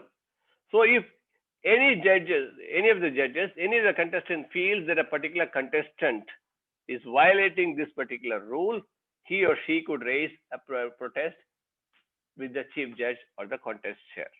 So we are only seeing how the protest is, or who can raise a protest and how it is raised. We are not going to the part of how it is dealt with. We'll discuss that because it's common to both originality and the third part we're talking about, then we'll talk about it. The new rule that has come up is referencing other contestants. We have seen several times that in a particular contest, speaker number 4 is referring to a word or something that was said by speaker number 1, contestant number 1. This was seen as an unfair advantage given to the contestants who are lower, coming later, because they have the chance to listen to the people, especially in international speech and humorous speech contests. they have the chance to listen to the previous contestants, and they have the unfair advantage of being able to use those words from the other contestants either in their to support that or to speak against it or make joke out of it. So the Toastmasters International felt that this advantage needs to be removed. So it rule clearly says the contestant must not reference another contestant, I quote from the book, or a speech presented by another contestant from the platform at the same contest in which they are competing. So which means if you are a humorous speech contestant, you cannot refer to another humorous speech in the same contest. But you can still refer to a table topics contest speech. You can still refer to the international speech contest, a speech which was done before, just before this contest. But the same contest in the same event, you cannot reference. So the rule is very clear. Now, in case of originality and in case of referencing other contestants, the particular person who has identified that there's a violation will protest to the chief judge or the contest chair. The burden of proof lies with the person who is raising the protest. So he or she is supposed to provide the evidence, especially in terms of originality. He or she should provide the valid evidence that there is a violation, the 25% rule, and there is substantial copying or plagiarism from another speech or a video or a book, whatever. When that happens, the chief judge reviews it, and if he finds that there is valid ground for it, he or she presents it, calls all the three judges, all the voting judges to a breakout room, says that there is a protest. The calls means it will be through WhatsApp message that I'm sure the chief judge will form a group of all the judges. So he will put a message, we have received a protest, please join me in the breakout room. And then there is an invitation, official invitation to join the breakout room will go. All the judges will join. The judges have the responsibility to attend this call. They need to join. And we should understand that the protest could come even, let us say, the first contest is humorous speech contest. Then table topics is happening. Then evaluation is happening. Then international speech contest is happening. You were the judge, somebody was a judge for the humorous speech contest. But the results have not been announced. During the international speech contest, some 4 hours later, a protest could be received before the results are announced. Even by that time, all the judges are expected to join the call or accept the call made by the chief judge and join the chief judge in the breakout room. They have the responsibility. So the chief judge should brief all the judges that they have a response. They cannot simply walk away after that contest is over. The protest could come at any point in time until the results are announced. So they join the breakout room. The chief judge makes the announcement that there is a protest, shares the evidence that has been given by the protester. All the judges review that evidence, and prima facie they first vote whether to entertain that protest or not. If there is a majority voting in favor of accepting that protest, the next step will be to give the principle of natural justice to the person who has been protested against. So that particular contestant will be invited to the breakout room, told that there is a protest, and given a chance to defend himself or herself in front of the judges. So all the judges, the chief judge will be saying that there is a protest and we have reviewed this evidence. There seems to be some ground. What do you want to say? So the person is allowed to defend himself or herself.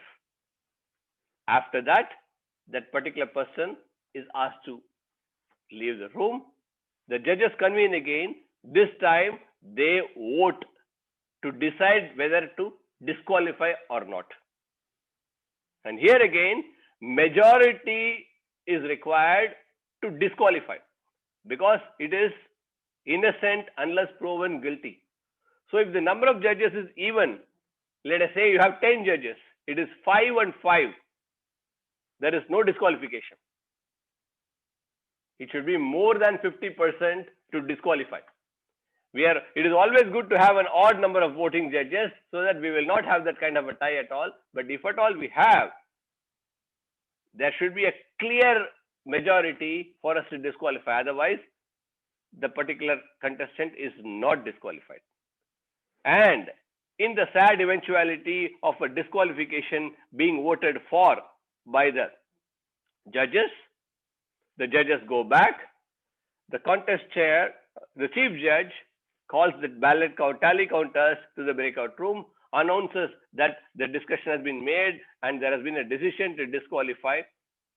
So the ballot tally counting sheet is again reviewed, the disqualification is marked, a new set of winners, if there is a change in the 1, 2, 3 or in the order, that is made, and fresh forms are filled and they are verified, and after that these are sent back to the contest chair for further announcement.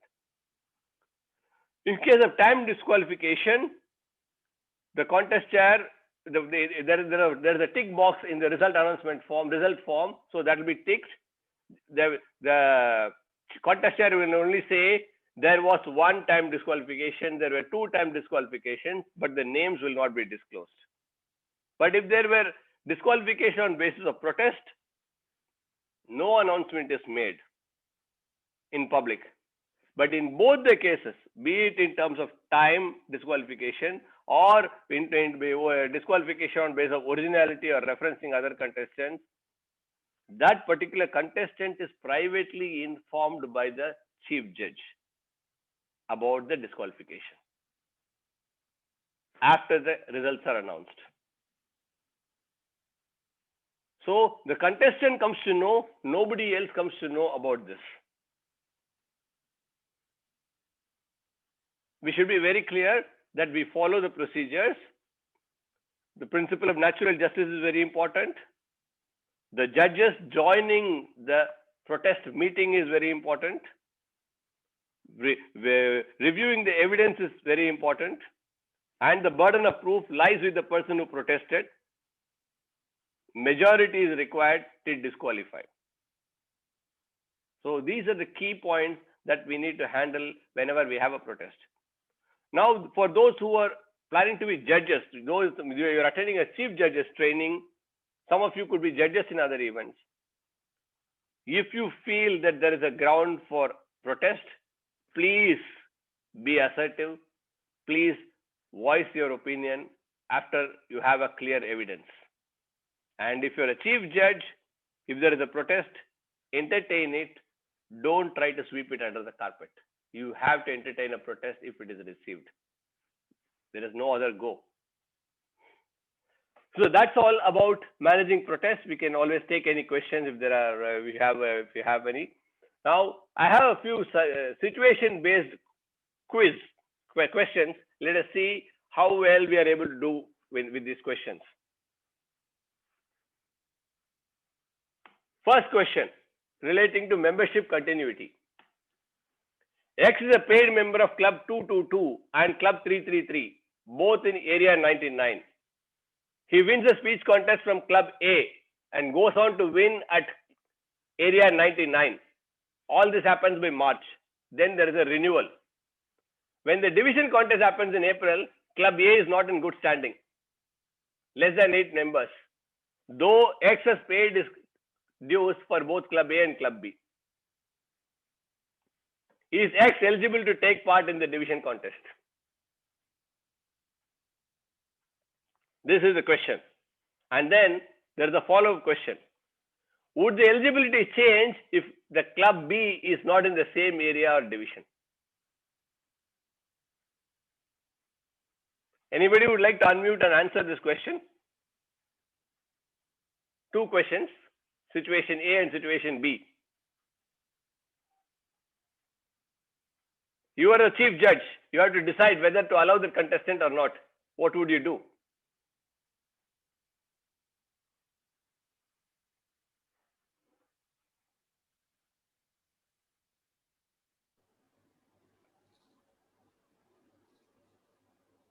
Anybody?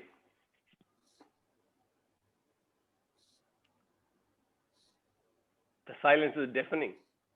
The answer to the first question, I think, is X is not eligible to take part in the contest. Who is that? My name is Mathan. Martin, yes, Mr. Martin, yeah.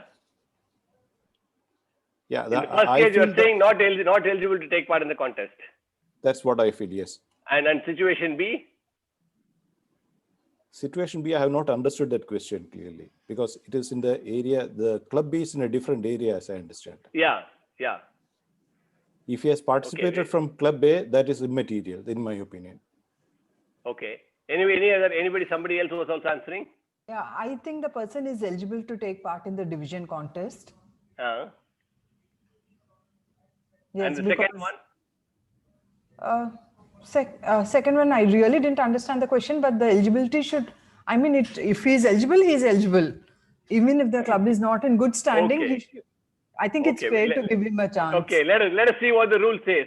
Yeah, this is where, because when the rules are absolutely clear, when things are black and white, it's easy. But as a chief judge, you need to be able to find out these nuances. And that's why I put this question.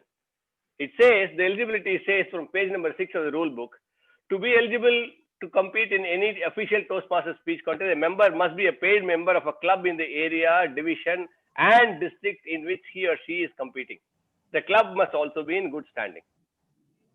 So, if you are participating in a division contest, as long as you are a member of a club in the division, you are safe. Even if that club where we started from is not in good standing, if you are a member of another club in the same division, you're fine. Whereas, if you're a member of two clubs, one club from which you started your contest, that is in one division. But when you reach the division contest, that particular club is not in good standing, but you're still a member of a club in another division.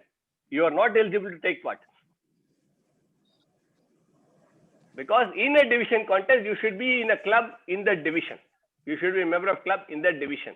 In a district contest, you should be a member of a club in that district. That is the criteria. That is the way we need to understand the rules.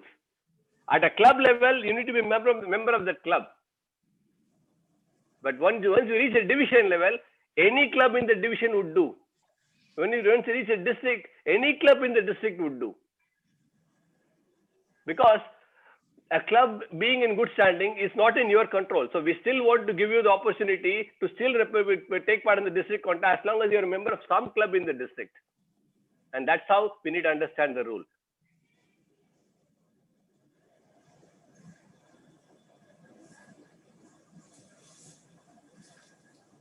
Now the second question, eligibility in area contest. Toastmaster X is a member of Club 666 and Club 999 in two different districts. Can he take part in contests in both clubs? Yes. Yes, okay. Yes. Toastmasters who are members in more than one club and who meet all the eligibility requirements are permitted to compete in the club contest in each club in which they hold paid membership.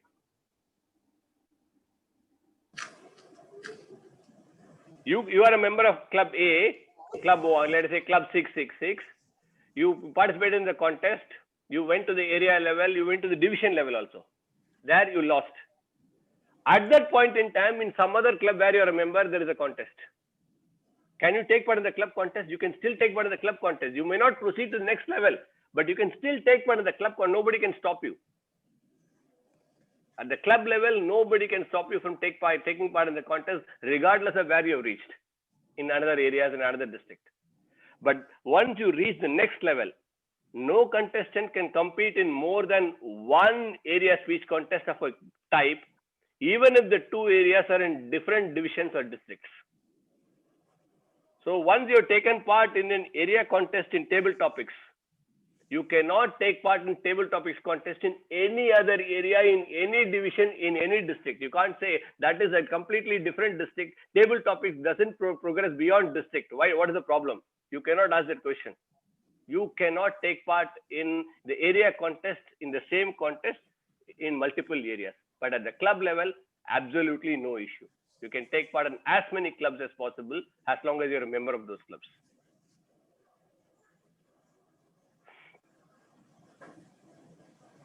Third question is relating to more than one role. Who is the contest official? Can a member serve in more than one such role in the same contest? Can you be a tally counter as well as a ballot counter as well as a timer? Can you be a contest chair as well as something else? No. The rule says, first of all, let us know who are defined as contest officials. Contest chair, contest toastmaster, event committee chairs if it is a district event, if they have a committees, chief judge, voting judges, tie-breaking judge, timers, sergeant at arms, and ballot counters. In case of online contest, even the host is a contest official. So these are the contest officials. And what the rule says about the contest officials? Contest officials must not serve in more than one role for the same contest at the area when practical, division, district, region, quarterfinal, semi-final, final levels. So at the club level, when you don't have any other option, it's avoidable. One person, one role is what we should practice. Club level, it is still okay. At the area level, they are giving us still some concession. When practical, don't do it. But if it is absolutely unavoidable, last minute something has happened, if one person has to do two things, it's okay.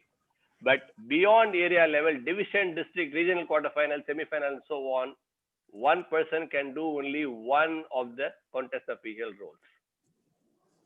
As a district, we would recommend not to do it even at the club level and area level. One person, one role. Try to get a person from some other club. If you can't find somebody from within your club, find somebody from some other area, it's okay. But don't give two roles to one person because they can't do justice. How can somebody focus on two different things which are completely different? Let's not dilute the significance of those roles by asking one person to do two things.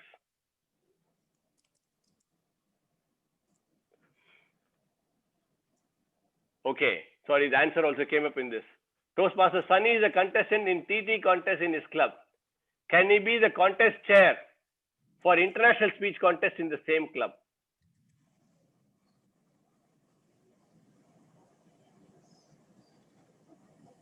No. Okay, the rule clearly says, as long as the contest where the member is competing and the contest where the member is serving as a contest chair are not in the same event. Here, event means if on one day you conduct two contests in a club level, area level, division level, the two together is called one event. If you conduct four contests starting from the sense somebody starts the event, somebody else adjourns at the end. That is what the entire between those two periods, whatever happens is called one event. It could be two contests, it could be three contests, it could be four contests. So in that same event, you cannot be a contestant as well as a role player. We need to avoid that. Even though you may be a role player in the first event, you could be a contestant in the second one, or you could be a contestant in the first contest and role player in the second. The rule book clearly says don't do that as long as they happen in the same event. But if your club is conducting the contest over two meetings, let us say table topics in international in one meeting, the evaluation and humorous speech in another meeting. You can be a contestant in the first meeting, you can be a contestant in the second meeting, no problem. Because they are two different events. So we need to understand what we mean by event as per the rules.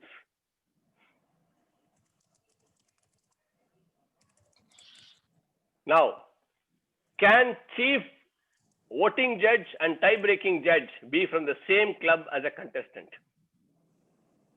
At a club level, can the members of the same club be judges? Voting judge, chief judge, tie-breaking judge, can they be? Yes. Yes. Yeah. It is okay at club level, but preferably avoided. But even in that case, we need to ensure that the conflict of interest is not there. In the sense, a person who is a mentor of one of the contestants cannot be a judge or a voting or a tie-breaking judge or a chief judge. That is a conflict of interest. We need to avoid that. Absolutely. So at the club level, it is fine. Now, what happens at the area level? There shall be equal number of voting judges from each club. People from the same club can be judges as long as there are equal number of judges from each such club. So if your area has got 4 clubs, you can get 1 judge from each club. It's perfectly all right. You can get 2 judges from each club. It's all right. But you can't get one. You can't say from club 1 there is 1 judge. From club 2 there is no judge. From club 3 there are 2 judges. You can't do that. So we need to have equal representation from each and every club that is participating in the contest at the area level. When you go to division level, there can be equal number of judges from each area.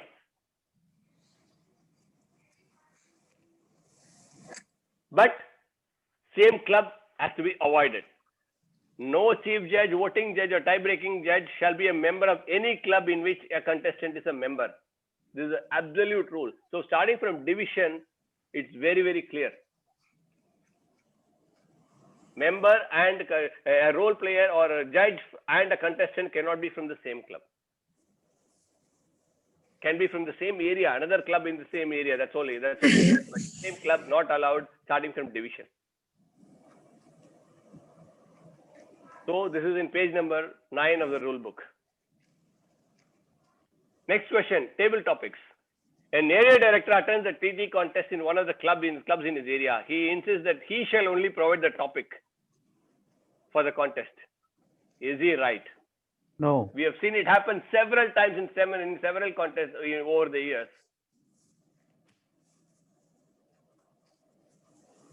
The rule book is absolutely clear. The topic is selected by the contest chair. Period. Nobody else can intervene. Informally, the contest chair takes suggestions from 100 different people. That is not our concern. But the topic is selected by the contest chair.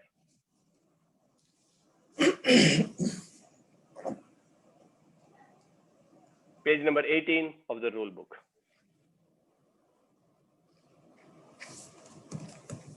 Something relating to table topics. In an official TD contest, the contest chair presents a picture without wordings and asks the contestant to speak about the same. Is it allowed? We see that happening in our club meetings. Just show a picture, don't give any topic. What about in a contest? Can the contest chair do that? No. Not at all. Why? Where is it said? It should be a topic. Yeah. An object cannot be a topic. Okay. Let us read the line, read between the lines in this case. It says, the topic must be of reasonable length. So that means we are talking about words there. It will be subject to interpretation. Yeah, you show a long scale and say this is a reasonable length. Huh? A picture of a scale or a snake and then say this is of reasonable length. That's what you want to say. It's subject to interpretation. Okay. Also, announcing the topic also says, yeah. Yes, announcing the topic is clearly mentioned, especially if you look at the online speech guidance. It clearly says the contest chair should read it aloud. So if there is a picture, there is no words, what will be read aloud? And it also clearly said it should be repeated twice. If it's a picture, what is there to repeat? So these things indirectly tell us that there have to be words, pictures are not allowed, objects are not allowed. The topic has to be a word. ఇది వాసన వస్తుంది బాబు జుట్టు చాలా ఊడుతుంది గుండు కొట్టు దానికి Can somebody mute this person, please? Sweater కూడా కొనుక్కోద్దు. Unless she's talking to me. Yeah, she is saying that the picture can be allowed. I don't know Telugu. Yeah. Okay. Evaluation contest. Toastmaster X is a member of Club 777 and Club 555. Toastmaster Y is a member of Club 55. Can Y be the test speaker in the evaluation contest of Club 777 where Toastmaster X is a contestant?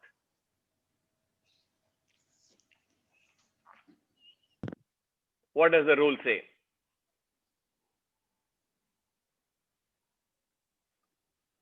If you are a chief judge, what would you do if you find such a scenario?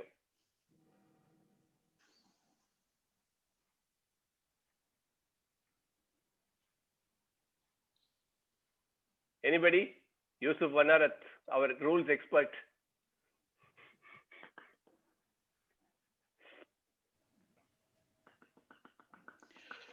Not allowed. Not allowed. Okay, that's what we all think. The rule says this.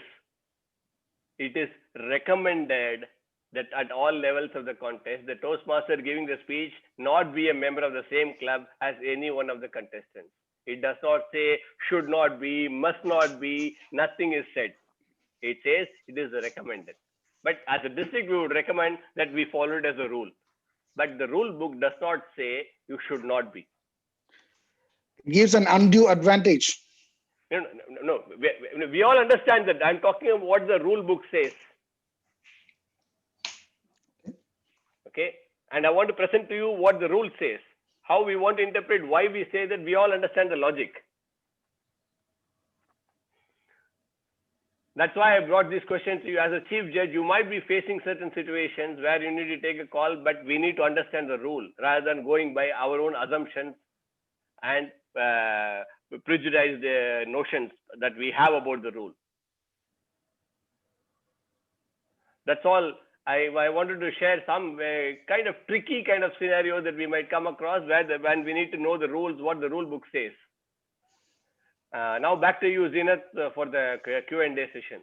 Thank you very much. Hope you all enjoyed the session, got something out of it.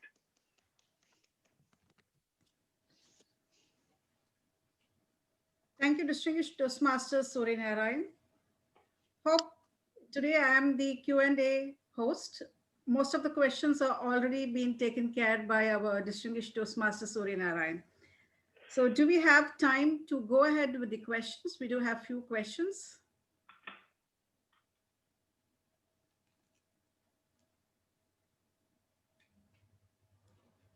I think it's important yeah. Okay, so I'll just take up only few questions. And the first question, it's addressed to Distinguished Toastmaster Rajeshwar Sundaresan. This question is asked by Toastmaster Matan. Is it mandatory to have judges from the clubs in the area for area contest? I think we answered this question. Anyway, I answered. Yeah, it is not mandatory.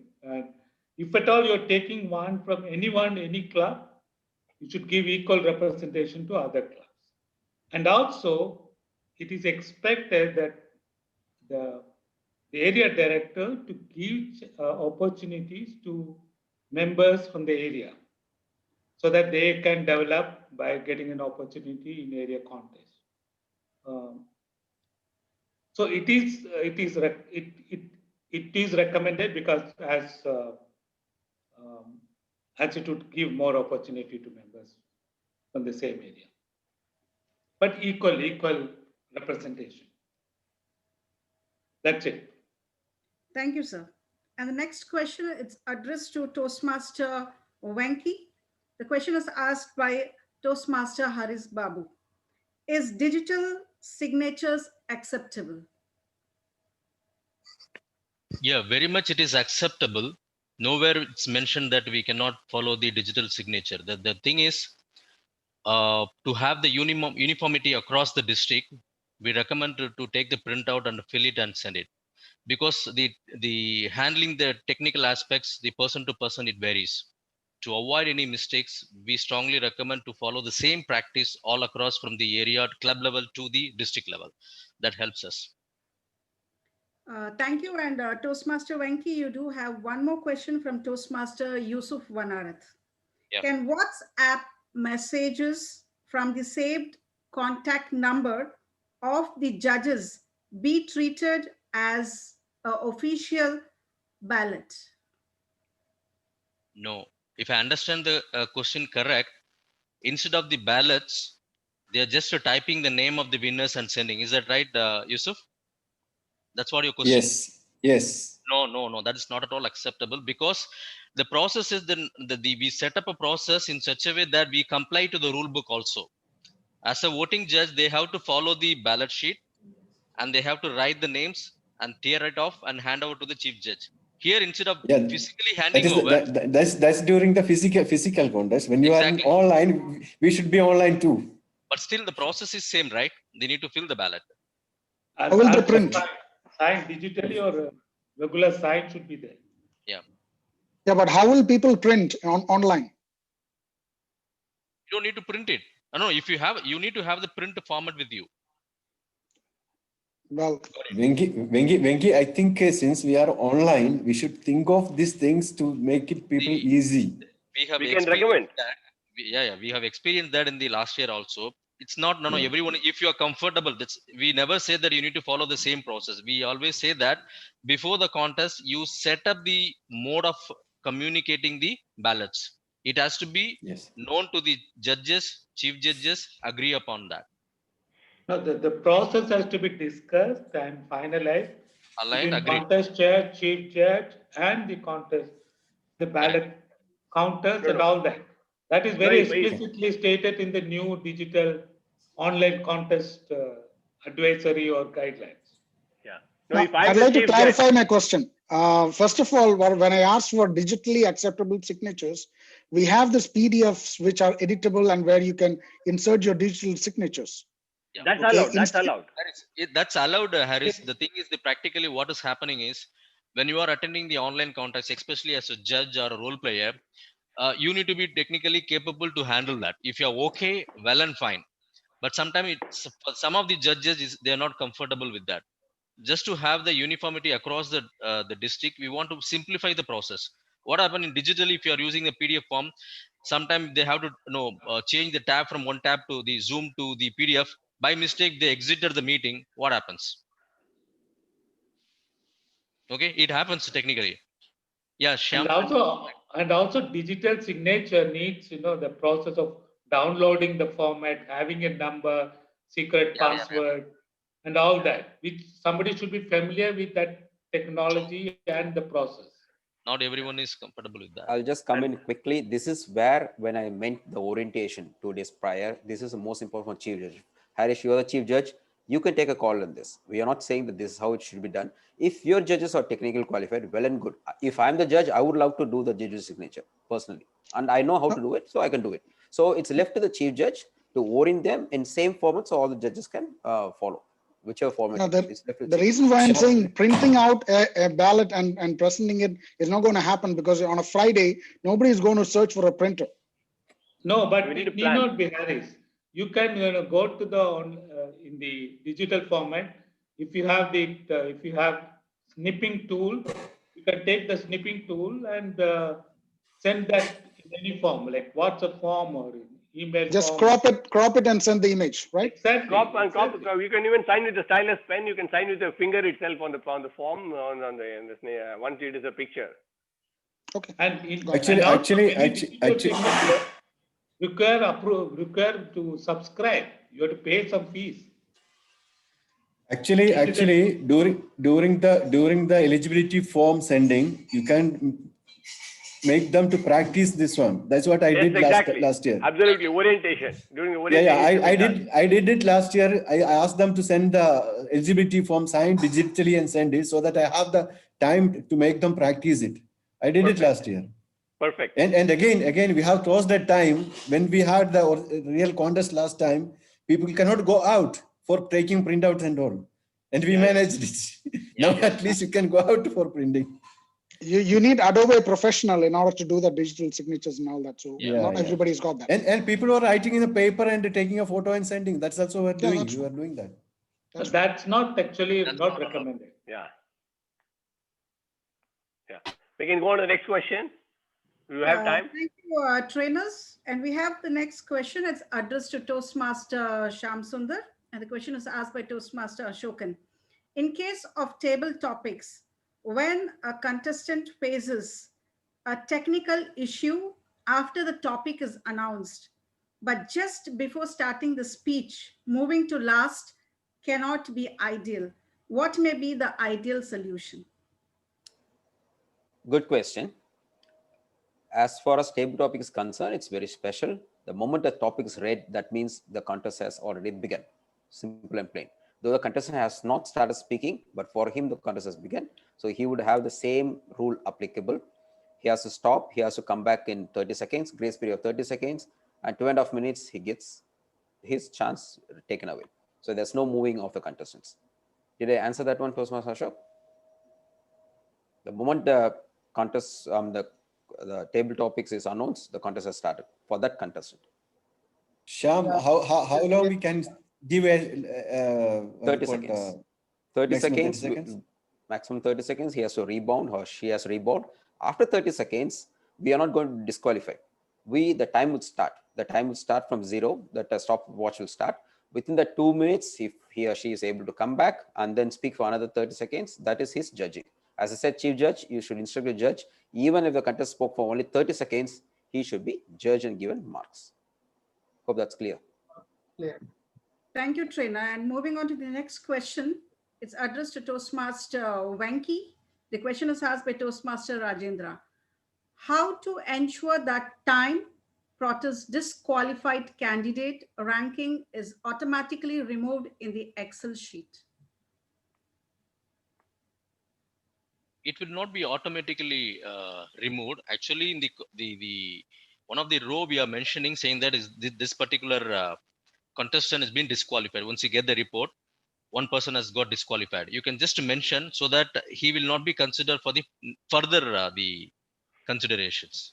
And the red light comes again. Once you write yes, the red light comes. In the Excel sheet, we made it as the coding. You put yes, it will become a red color. Is it clear, Rajendra? On this, I have a question based on this itself, sir. Yes. Yeah. Yes. Suppose I am a timer, and a particular contestant has suppose that person has reached 7.31 second. Okay. I give the timer's report to the chief judge. Okay. And after all, everybody is a human being. What if the chief judge takes it as he okays that? He does not disqualify that contestant based on the timer. So Chief Judge cannot change the timing what you are given. What you are giving is the final the timing. Even 1 second or 2 seconds, if it suppose is he overlooks, then you should that stop. Is the reason. Another if you look at the last in our presentation we mentioned, during the announcement of winners, there are 3 role players having the rights to interrupt. One is the chief judge, another one is ballot counters, and third one is timer. You know that this particular contestant is disqualified in the contest. You know that, right? Correct. Yes. If yes. his or her name is announced while the winners are announced, you can raise your voice, unmute yourself, and say that stop. You have the rights. Okay. Then That's you call exactly the I chief wanted judge. to ask. Then you call the chief judge, sir. In my the timer reports, I have mentioned this particular candidate. No, privately. Yeah. You call him and say that no, I have mentioned him as disqualified. Then he will really look into it, and the announcement will be done again. But is it the chief judge who can take the final decision on this particular thing, or is the timers? No, the tally counters will also see. The tally counters are privy to the timer's report. The chief judge is supposed to show the timer's report to them also. It is not one person's call. Okay. There will be the 3 people. Is very transparent. Okay. At the district level, there are 4 people, one chief judge and 3 tally counters. They are going to see the paper, whatever you are sending. Yes. Now, Mr. Surya, this the disqualification is done by timer or by the chief judge? No. The time is mentioned by the timer. He will not say it is disqualified or no, nothing can. No, only time should be written on the paper. You should see the timer form. The form, if you look at the name, how much time they took. It took. No other writing is on there. Thing. No highlighting and then putting a red color. Nothing should be done. Just write the time and send. Excuse me, DTM Surya and Venki, I think they are trying to clarify who will announce it. Who will announce it that it's a disqualification? Who will? Contest chair. In the form, the chief judge will mention. In the results form, the chief judge will mention. There is a box called time disqualification. There is a tick box. Then you have to tick and then say 1 or 2, whatever it is.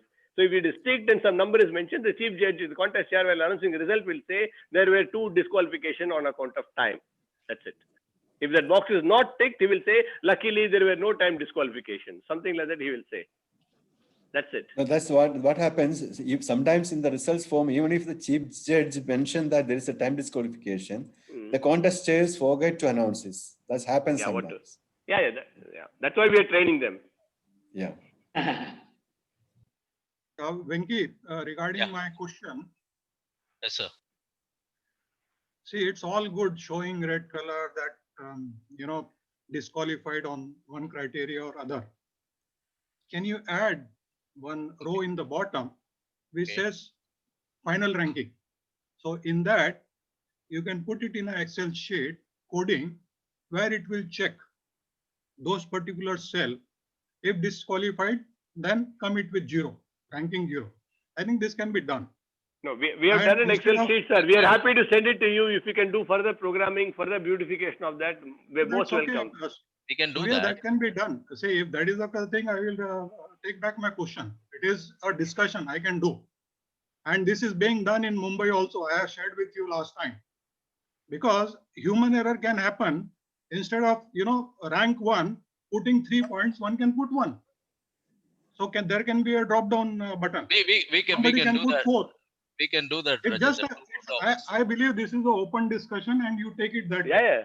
Yeah. Otherwise, I take back my question. No problem. No. You have to take back. We can do that. Technically, yes, we can do that. In the normal Excel sheet. What I am trying to say is how much human error we can, or human intervention we can make it minimize. I agree with you. Definitely, we can do that. Yeah. Okay. Rajendra, now most of these rewritable form and all these things are available in TI website. So they try to refine also to the extent they think it is appropriate. Yes. All right. I think Surya, we have already received the questions. If we can address those, because it's already we are delayed by about 20 minutes. Let's not prolong further.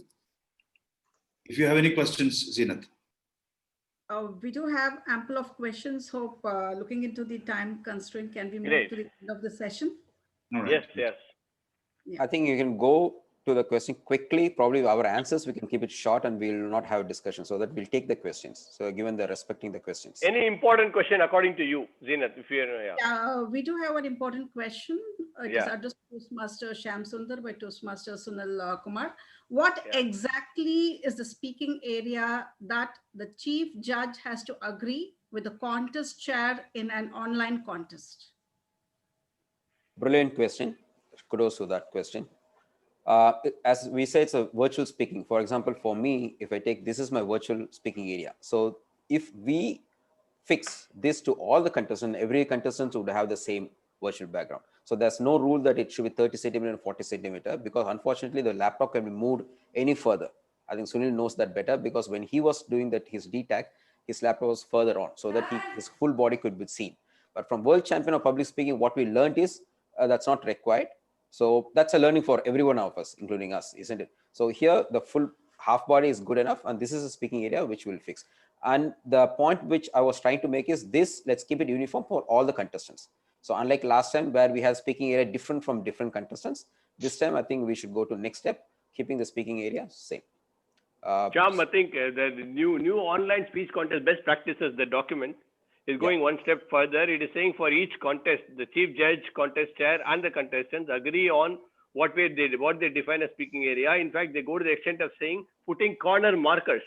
If it is a rectangle, let's say one day before the contest, they have an orientation with the contestant. So each contestant decides where he or she is going to speak from, and the corner markers are placed. And during the contest, they are expected to speak within that area. So that means I will place a marker here in this corner where it is. Okay, this corner, these two corners, I'll place a marker, and that will be my speaking area. Okay. Yeah, correct. Yeah. So, yeah. But in case the camera moves, too many contingencies is impossible. Yes. Yeah. So we can go. I'm just going to what the book says. Recommended practices. This is all the recommended practice. These are not rules. Now, no, there are camera which trace you wherever you move. You can buy a camera from some of the TZ. papers which moves, which tracks you. So that, I mean, most of the world champions, you know, who reaches final, they are using those cameras. Motion camera. Sorry? But then it goes against Toastmaster rule book by saying for regional No, quarterfinals, camera should be fixed. It doesn't say fixed position in the No, in online. regional quarterfinals recording, it says Absolutely, it should be yeah, fixed. district, yeah. Recording there, but in the finals, it's up to you. True, yeah. Yeah, so we can move to the next one. Trainers, can we take up the last question, which is addressed to our distinguished Toastmaster Surya Narayan, asked by our club growth director, distinguished Toastmaster Rajesh. Is the majority decided the protest, then the protestant in a contest gives a proof of protest, and the majority of judges are not ready to accept the proof, then how is it decided? Does chief judge have the veto power? The chief judge does not have any veto power. Okay. First of all, the contestants need to trust the chief judge, and Rajesh mentioned this beautifully. They said, who is the chief judge? They said, so and so is the chief judge. Then the person said, I have no questions. So that is the kind of credibility, authenticity the chief judge is expected to have, and the chief judge's wisdom and let us say ability to choose the judges must be respected. So once those things are taken for granted, the contestants must accept that whatever the judges decide is the final result. There is no veto power with anybody. If the judges rule that a person should be disqualified, he or she should be disqualified. And the verdict has to be accepted by the contestant. Nobody else vetoes over it, and nobody else takes any other decision. Majority rules, majority decision only counts, and the rule book is absolutely clear on that. Thank you, then 1 minute, one clarification. When a majority decides, that means proof is not validated. No.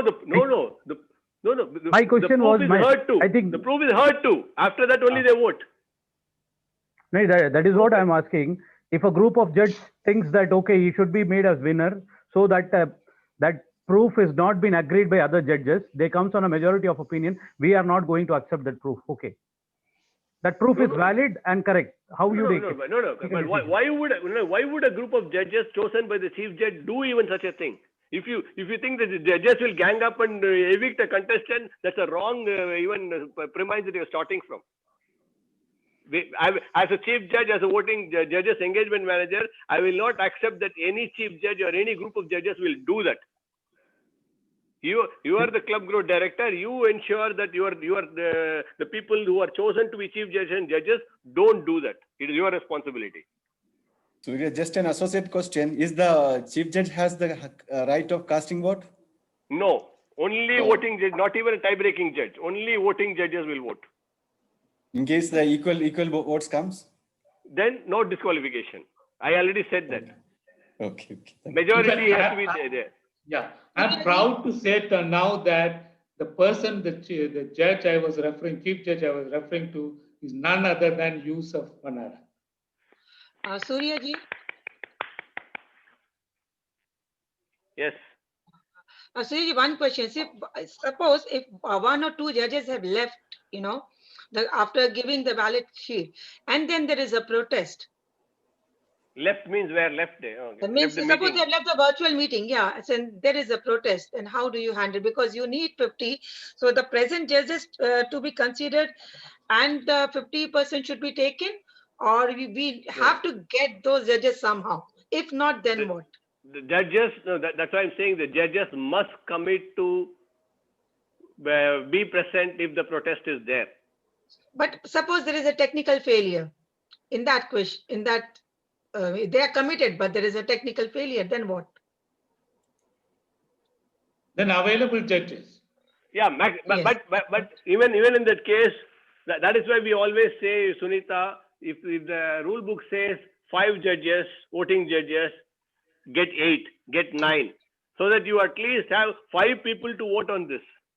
The minimum number. The minimum number of required judges should be there in this, taking part in this. You can't do this, take a decision with 3 judges out of 5, which will be unfair. Yeah, that's what I wanted to know. Thank you. Yeah. The minimum Surya, number should be there. I had an experience in the physical meeting. I was a judge and I went to the washroom immediately after the contest. After I came back, I found that there was a protest and that everything was over. See, what serves as an evidence? What is an acceptable evidence? Anything which shows, but who is providing the evidence? The person who's raising the protest, right? Actually, what is his question? Harry's question is, what is the actual evidence they can show? That's not his question. No, the evidence could be from both sides. That's what I'm asking. The person who has been protested against could also provide a counter evidence. So we are talking about the evidence provided by the person who has made the protest. My question is, video recording is not allowed. So what sort of evidence is acceptable? Video recording? Where video recording is not allowed? I think his question, if I got Harris' question, that you can't take a video and prove. Harris, what evidence the protester would give is the reference what was made, not what happened in the contest. If I'm the speaker, you're not going to video record me. But if I'm taking a speech from someone else's speech, you need to show that person's speech and prove and convince the judges. Again, the evidence is subjective. Anything can be evidence as long as majority No, of I judges think, vote for that. Shyam, it further says that contest chair has a say in this matter. Whether, particular objection or the protest is valid or not, the contest chair will be referred. And he or she, as a contest chair, is supposed to observe the whole thing. Yeah. My question is further advanced. See, most of the contests you cannot record. Okay, so if I know that a speech was done or referred to previously, the evidence will not be available. So how can we prove that that actually happened? And within the time span that is allowed, that's not practically really possible. That's on the onus of the protester, like it or not. Yes, that's a fact. So somebody gets away with murder. So benefit of doubt is given. That's why even the majority of judges vote to get him out, right? Even if it's a tie, he's not disqualified. So no, Shyam, Harris keeps on saying recording is not allowed, recording is not allowed. Who is recording by the organizers is 100% allowed. Who says recording is not allowed? No, I think it's not about that, Surya. If I may intervene, I think the question was to check the authenticity of that protest, whether can we go back and check the video. You don't need, because the protest is happening soon after the contest. And judges, people will all remember the speech. It's not that they'll forget after the speech. You don't need to go back and refer the video, if that is a question that you asked. So suppose the context is taken from another speech, from another contest, from the... I think his question is clear. Let's say I gave the same speech last year. Let's say Surya is giving the same speech this year. Okay. Harry's question is, how can I prove Shyam's speech, which was last year in the given short span of time, and prove that this is a protest? Is that right, Harish? Is that right? Yep. Yes. So how can I evidence it within the short span of time? Yeah, that is where the burden of proof lies with the person who's protesting. Yeah. We have had similar experiences where people actually, who knew that somebody is going to speak on a certain topic, and they came with the proof in advance. And I was the chief judge, and it was authentic. And I had to disqualify because they had the proof. They were prepared the protest in advance. Anyway, we'll conclude because we are They heard in the area level or club level, and they knew they're tracking the speech from that level. Exactly. Yeah, that's what happened. That's what happened. This actually happened in one of the club, and seems that they wanted to protest, but they could not. They didn't have the proof. So at the area level, let's hope that in District 116 it's not going to happen. So thank you so much, everyone. Now, how many of you know when is the Thanksgiving? Can someone tell me when is the Thanksgiving, Pavitra? Saturday. Yeah, Saturday. Yeah. Now this is Thanksgiving from District 116. No turkey or no chicken, no wine, nothing. But from District 116, and on behalf of everyone and the ExCom, I'd like to thank everyone, including the facilitator and the chief judges manager Surya, our facilitators for the day are PDD Rajesh Sundaresan, Shyam Sundar, Venkat, our host, Ram Mohan, our timer, co-host, then what else? MC, Zeenath, and everyone who attended the session today. Thank you so much. The meeting is officially concluded. Harris, if you still have doubt, please call me. All right. Thank you so much.